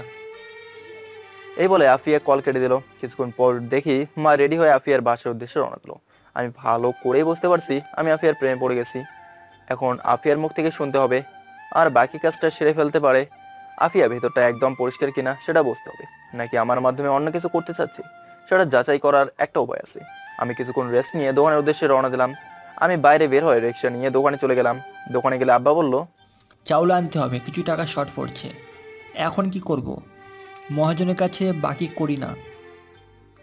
আমি ভাবলাম আফিয়া যে ছিনতাই করা টাকাটার কথা আব্বাকে বললো, ভাবলাম বলে দিই, এমনিতেই মা তো আব্বাকে বলবেই। আব্বা, মনে আছে একবার যে আমাদের 20,000 টাকা ছিনতাই হয়েছিল? মনে আছে। আমি আব্বাকে সবকিছু খুলে বললাম। আব্বা বলল, আফিয়া মেয়েটা ভালো, আমাকে খুব সম্মান করে। আমিও ভাবছিলাম ও এ কাজ করতে পারে না। এই মেয়ের সাথে ঝামেলা করিস না। আগে যত সমস্যা হয়েছিল সে সকল সমস্যার সমাধান আফিয়াই আমাকে করে দিয়েছিল। টাকাটা কোথায়? দিচ্ছি। আমি পেছনে একটা বক্সের ভেতরে টাকাটা রাখছিলাম, সেটা এনে আব্বাকে দিলাম। আব্বা বলল, এই জায়গাটা পরিষ্কার কর, আমি চাউল নিয়ে আসি। আচ্ছা। আব্বা চলে গেল। এভাবে কিছুদিন চলে গেল। এই কদিনে আফিয়া সম্পূর্ণ সুস্থ হয়ে যায়। মার হাবভাব দেখে বুঝলাম আফিয়ার সাথে আমার ভালোই বন্ধুত্ব হয়ে গেছে। আমি এটাই চাচ্ছিলাম। আমি রাতে দোকানদারি করছিলাম, তখন বাজে রাত 10টা ছুঁই। দেখি আফিয়া আসলো। ও এই কদিনে শুকিয়ে গেছে। এত রাতে আফিয়াকে দেখে আমি বরাবরের মতোই অবাক হলাম। আর ওর উপরে রাগ হচ্ছিল, কারণ এত রাতে ও বাইরে কি করে? আমি রাগানে তো মুখে বললাম, এত রাতে তুমি বাইরে কি করো? তোর কাছে আসছি। সেজন্য এত রাতে? তোরে দেখতে ইচ্ছে করছিল। মিথ্যা কথা, অন্য কোনো উদ্দেশ্য থাকলে বলো। না রে, এমনি আসছি তোর সাথে দেখা করতে। ওকে, এটাই লাস্ট। পরে আর কোনোদিন যেন আর একা একা বাইরে না বের হতে দেখি। আচ্ছা, এখন বাড়ি যাবি না? অনেক রাত হয়েছে। যাব। আফিয়ার শাড়ি পরে এসেছে, টোটাল লিপস্টিক, শাড়ির উপর শীতের জামা। আমি বললাম, এত রাতে শাড়ি পরছো কেন? এমনি, তোরে আজকে একটা কথা বলবো। আমি বুঝতে পারছি আফিয়া কিসের কথা বলবে। তার মানে আফিয়া আমাকে ভালোবাসার কথা বলবে। নিজের ভেতর কেমন একটা অনুভূতি হচ্ছে। আমি তাড়াতাড়ি দোকান বন্ধ করে বললাম, চলো বাড়ি যাই। আমি আর আফিয়া পাশাপাশি হেঁটে অনেকটা পথ আসলাম। আসলে আফিয়া বলল, চল পার্কে ভিতরে গিয়ে বসি। এত রাতে কোথায় বসবো? আরে চল। ওকে। আমি আর আফিয়া পার্কের ভেতরে গেলাম। গিয়ে প্রথম বেঞ্চে বসলাম, এক ল্যাম্প পোস্টের নিচে। আমি বললাম আফিয়া বলার আগেই আমি বলে ফেলি আমার মনের কথা। আফিয়া বেঞ্চের মধ্যে বসলো, একেবারে আমার সাথে ঘেঁষে। তুই বস, আমি আসছি। কোথায়? আফিয়া উঠে চলে গেল। মোবাইলের লাইট জ্বালিয়ে সামনে থেকে একটা ফুল ছিল, এসে আমার সামনে হাঁটু গেড়ে বসে প্রপোজ করলো। আমি এটার জন্য প্রস্তুত ছিলাম না। আমি ভাবছিলাম আফিয়া হয়তো আরো সময় নেবে, কিন্তু না, সাথে সাথেই প্রপোজ করে বসলো। অ্যাকসেপ্ট করবো নাকি না, কিন্তু আমি প্রপোজ অ্যাকসেপ্ট করবো না। প্রপোজ অ্যাকসেপ্ট করলে হয়তো তার মনের ভেতর কি চলছে সেটা জানতে পারবো না। দেখি আমার না করাতে আফিয়ার রিয়াকশনটা কেমন হয়। যদি দেখি তেমন একটা রিয়াকশন করে নাই, তাহলে বুঝবো ও অন্য কোনো উদ্দেশ্যে আমাকে প্রপোজ করছিল। আমি না করাতে সেটা ব্যর্থ হয়েছে। আফিয়া বলল, আমি তোকে ভালোবাসি ইমাদ। কিন্তু আমি তোমাকে ভালোবাসি না। কি? আমি তোরে ভালোবাসি, আমি তোর জীবন সঙ্গী হতে চাই। কিন্তু আমি তো তোমাকে আমার জীবনের সঙ্গী হতে বলি নাই। মানে? আমি বিরক্তিকর কণ্ঠে বললাম, মানে তুমি জানো আমি তোকে ভালোবাসি না, তোমাকে আমার প্রয়োজন নেই। তুই মনে হয় আমার সাথে মজা করতেছস। আমি ভাবলাম অ্যাকসেপ্ট করেই ফেলি, শুধু শুধু মেয়েটাকে কাঁদিয়ে লাভ কি। আবার বললাম, না, এত সহজে আমি তোমাকে ছাড়ছি না। তোমার ভেতরের কষ্টগুলো আমি শুনতে চাই, তোমার ভেতরে কি আছে সেটাও শুনতে চাই। আমি বললাম, মজা না, সত্যিই আমি তোমাকে ভালোবাসি না। তাহলে এতদিন এইসব কি ছিল? এত হাসি খুশি, এত কেয়ার, এসব কি নাটক? নাটক হবে কেন? তুমি অসুস্থ ছিলে, তাই তোমার সেবা করলাম একজন মুসলিম হিসেবে। আফিয়া সত্যি সত্যি কেঁদে দিল, বলল, ইমাদ, তোর কথা আমি বিশ্বাস করতে পারছি না। তুই আমার মনটা ভেঙে দিচ্ছস। এর ফল ভালো হবে না। জোর করে মন নিতে পারবেন? তোমরা শুধু একটা বগাটে মেয়ে, কিছুদিন ভালোবাসার অভিনয় করবা, পরে লাথি মেরে ফেলে দেবা। হেই, প্রথম তোকে মন থেকে ভালোবেসে প্রপোজ করেছিলাম, কত আশা ভরসা নিয়ে। আমি আজ পর্যন্ত কোনো ছেলের হাত পর্যন্ত ছুঁয়ে দেখিনি। ভাবছিলাম যেই দিন নিজের পছন্দের ভালোবাসার মানুষটাকে পাবো, তার হাত ছুবো। তোরে দেখার পর মনে হয় আমি পেয়ে গিয়েছি, কিন্তু এখন দেখছি আমার ধারণা ভুল। ভুল হতেই পারে, আমি বাড়ি যাই। মনে মনে ভাবলাম, আফিয়া একটু কষ্ট করো, আমিও তোমাকে অনেক ভালোবাসি। আমি দেখতে চাই তুমি কি আমাকে সত্যি ভালোবাসো কিনা। আফিয়া, অল্প কয়টা দিন ধৈর্য ধরো। কুত্তার বাচ্চা, তুই আমার সামনে আর জীবনেও আসবি না, আর আমি দেখবো তুই কি করে এই এলাকায় থাকিস। আবার কেঁদে কেঁদে বলল, তুই আমার মনটা ভেঙে দিয়েছিস, এর শাস্তি তুই সারা জীবন নিয়ে বেড়াবি। আমি ভাবলাম পালাই এখান থেকে, না হলে আরো কত কি বলে ফেলবে। আমি চলে গেলে আফিয়া বাড়ি যাবে কিভাবে? তোর কি করি? আমি হাঁটা ধরলাম। আফিয়া আমার পেছনে পেছনে হাঁটতে হাঁটতে বলল, এখনো সময় আছে, আমার প্রপোজ অ্যাকসেপ্ট করে নি, না হলে কিন্তু ভালো হবে না। আচ্ছা, তুই কোন কষ্টে না করে দিলি? তোরে কি কেউ হুমকি দিয়েছে? শোন, একবার বল, তরে আমি পৃথিবী থেকে বিদায় করে দেব। আমার ভালোবাসার মানুষকে হুমকি দেয়? সাহস কত বড়! আচ্ছা, বুঝেছি, তোর এখনো সিদ্ধান্ত নিতে কষ্ট হচ্ছে। এক কাজ কর, তুই চিন্তা ভাবনা করে আগামীকাল জানা, ওকে? চিন্তা ভাবনার কিছু নেই, আমি তোমাকে ভালোবাসতে পারবো না, কিন্তু এখন না। কেন কেন? এখন কি সমস্যা? সমস্যা আছে। দেখ ইমাদ, সুযোগ খুঁজবি না, যা বলার সরাসরি বল। তাহলে তুমি বুঝে গিয়েছো? বুঝেছি, কিন্তু তুই তোর বিপদ নিজেই ডেকে আনলি। ভেবেছিলাম কারোর কাছে বিরক্তের কারণ হব না, কারোর কাছে অপমানিত হয়ে জীবন কাটাবো না। ভাবছিলাম কারোর কাছে হেয় প্রতিপন্নের পাত্র হয়ে থাকবো না। ভাবছিলাম তোর জীবনে আমার গুরুত্ব হবে অনেক আকাশ সমান উঁচু। কিন্তু দেখি আমরা বখাটে মেয়ে, আমাদের স্বপ্ন দেখতে বারণ। এক জায়গায় দাঁড়িয়ে আফিয়া কথাগুলো বলে জোরে জোরে কাঁদতে লাগলো। কথাগুলো আমার বুকের ভেতর তীরের মতো বিদ্ধ করলো। আমি আস্তে আস্তে আফিয়ার কাছে গেলাম, তার হাত ধরে প্রথমে চুমু খেলাম, তারপর কোমর ধরে জোরে ধরলাম। আফিয়া আমাকে দুই হাতে জোরে জোরে কাঁদতে কাঁদতে লাগলো। আমি আফিয়ার থুতনিতে ধরে মুখটা উঁচু করে তার গোলাপের নরম ঠোঁটে নিজের ঠোঁট লাগাতলাম। ততক্ষণে আমার স্বপ্ন ভেঙে গেল। দেখি আমার আফিয়ার থেকে অনেকটা দূরে দাঁড়িয়ে আছি। আমি হতাশ হলাম। আমার মন চাচ্ছে আফিয়াকে জোরে ধরে চুমু খেতে, কিন্তু এটা করলে আফিয়াকে শুধু বাইরে থেকেই দেখতে পারবো, ভেতরে কি চলছে সেটা বুঝতে পারবো না। আফিয়া, কিছুদিন কষ্ট করো। আমি হাঁটতে লাগলাম। হাঁটতে হাঁটতে আফিয়ার বাড়ির মোড়ে আসলাম। দেখি আফিয়া কোনো কিছু না বলেই বাড়ির দিকে হাঁটা ধরলো। আমি বাসায় চলে আসলাম, খাওয়া দাওয়া করে ঘুমিয়ে পড়লাম। সকালে উঠে নামাজ পড়ে দোকানে বসলাম। দেখি আফিয়া আসলো, সাথে আরেকটা মেয়ে। আফিয়ার মুখের দিকে তাকাতেই আমি অবাক। দেখি আফিয়ার চোখ লাল হয়ে আছে, মনে হয় রাতে ঘুমায়নি, আর এমন ভাব ধরছে বোঝাই যাচ্ছে না গত রাতে কি হয়েছে। এসে আফিয়া তার পাশে মেয়েটাকে বলল, সোনিয়া, 2টা বেনসন লাইটার দে। এই 2টা বেনসন লাইট দে তো। আচ্ছা। আমি 2টো বেনসন লাইট দিলে আফিয়া একটা বেনসন লাইট জ্বালিয়ে একটু দূরে চলে এলো। সানিয়া আমাকে বলল, আফিয়া বলল তোরে বলে আফিয়া ভালোবাসে, আর তুই বলে না করে দিয়েছিস। আচ্ছা, তুই কি মাথা মোটা? ও আমাদের সাথে সেই ছোট্টবেলা থেকে বড় হয়েছে, আজ পর্যন্ত ওকে অন্য কোনো ছেলের সাথে দেখিনি। তোরই সেই প্রথমেই ভালোবেসেছিল, আর তুই সেটা না করে দিলি। ওর বিরুদ্ধে গিয়ে এই এলাকায় টিকতে পারবি না। আমাকে জ্ঞান দিয়েন না, ওর মন আপনার থেকে আমি ভালো বুঝি। তাহলে না করলি কেন? আর সে কি কম সুন্দরী? সে যদি এলাকার কোনো ছেলেকে বিয়ে করার প্রস্তাব দেয়, সেটা চোখ বন্ধ করে বিয়ে করবে। আমি জানি, সব জানি আমি, এখন আপনি যান।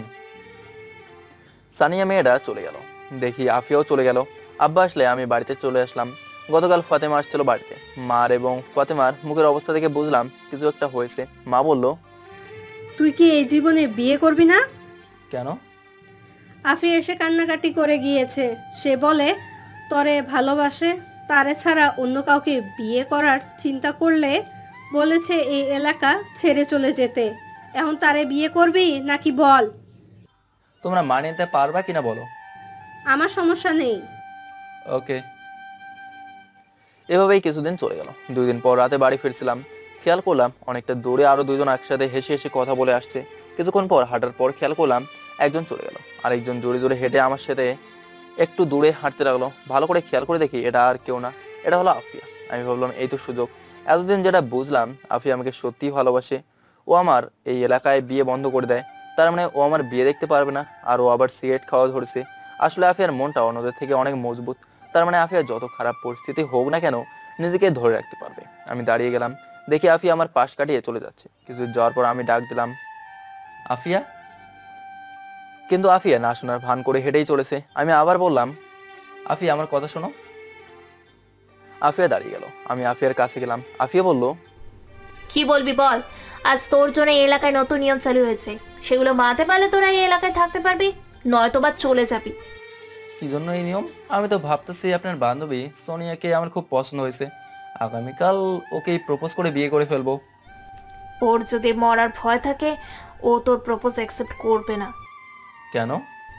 কারণ এই এলাকায় একমাত্র আমি ছাড়া কাউকে বিয়ে করতে পারবি না। এই বলে আফিয়া একটা রহস্যময় হাসি দিয়ে বলল, কিন্তু আমি ওকে বিয়ে করব না। আমি বুঝতে পারছি আফিয়া চাচ্ছে তার কাছে নত হয়ে তাকে প্রেমের প্রস্তাব দিতে, পরে সে কত ঢং করবে।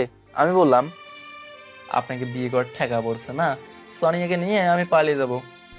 সোনিয়া বোকা না, তোর মতো গাধার সাথে পালিয়ে যাবে। তাহলে তোমাকে পালিয়ে নিয়ে যাবো, যাবা না তুমি? না, তোর বিয়ে করা বন্ধ। তুমি বিয়ে করার পরেও আমি করতে পারবো না? তখন আমি ভেবেচিন্তে সিদ্ধান্ত দিব। কেন তুমি এইভাবে আমার জীবনটা নষ্ট করবে? প্লিজ আমাকে ছেড়ে দাও। ওকে যা, ছেড়ে দিলাম, এখন বাড়িতে যা। আফিয়া হাঁটতে লাগলো। আমি আফিয়ার হাত ধরলাম, কিন্তু আফিয়া জোর করে ছাড়িয়ে নিল। আমি বললাম, আফিয়া তোমার সাথে কথা আছে, পার্কে চলো। তোর সাথে আমার কোনো কথা নেই, তুই একটা বাটপার লম্পট চিটার। তোরে আমি বিশ্বাস করেছিলাম, সেই বিশ্বাসের তুই কানা করিও মূল্য দিলি না। ওই দিন তোর চোখ বলছিল তুই আমাকে চাস, কিন্তু তুই মুখে না করছিলি। কেন কেন? হয়তো মুখ দিয়ে না করছিলাম, কিন্তু আমি তোমাকে এখনো চাই। মিথ্যা কথা। সত্যি? আমি বিশ্বাস করি না। তুই আমার সামনে থেকে চলে যা, আর জীবনে আমার সামনে আসবি না। তোরে দেখলেই আমার ওই দিনের কথা মনে হয়। তোরে আমি পিছন থেকে এত ডাকা ডাকছি, কিন্তু তুই একটুও শুনলি না। তাহলে তুমি চাচ্ছ আমি চলে যাই? তুই চলে যা। ওকে। আমি দৌড়ে আফিয়ার সামনে গিয়ে হাতটা বাড়িয়ে দিলাম, বললাম, আমি তোমাকে ভালোবাসি আফিয়া। কিন্তু আমি বাসি না। প্লিজ এমন করো না। কি করতেছি? তোরে আমি ভালোবাসি না। আমি আফিয়ার সামনে মাথা নিচু করে দাঁড়িয়ে আছি, কিছু বলছি না। আফিয়া বলল, ওই দেখ আকাশে কি সুন্দর চাঁদ উঠেছে। আমি আকাশের দিকে তাকালাম, দেখি কোথাও চাঁদ নেই, চারিদিকে ঘন কুয়াশায় ঢাকা। আমি আবার আফিয়ার দিকে তাকালাম, ততক্ষণে আফিয়া আমার ঘাড়ে ধরে সে উঁচু করে সোজা আমার ঠোঁট কামড়ে ধরলো। আমি এর জন্য প্রস্তুত ছিলাম না। আর এ কি রে, ঠোঁট কামড়ে ধরলো আফিয়া আর ছাড়ছেই না। আমার ঠোঁট ব্যথা হয়ে যাচ্ছে, মনে হচ্ছে রক্ত বের হচ্ছে। আমিও আফিয়ার ঠোঁট কামড়ে ধরে লাল গোলাপির ঠোঁটটাকে সাদা বানিয়ে ফেললাম। একটু পর আফিয়া নর্মাল হলো, ঠোঁট ছেড়ে বলল, তোরে আমি ভালোবাসতে পারবো না, একেবারে নিজে করে নিলাম। তুমি এটা কি করলা? আমার ঠোঁট।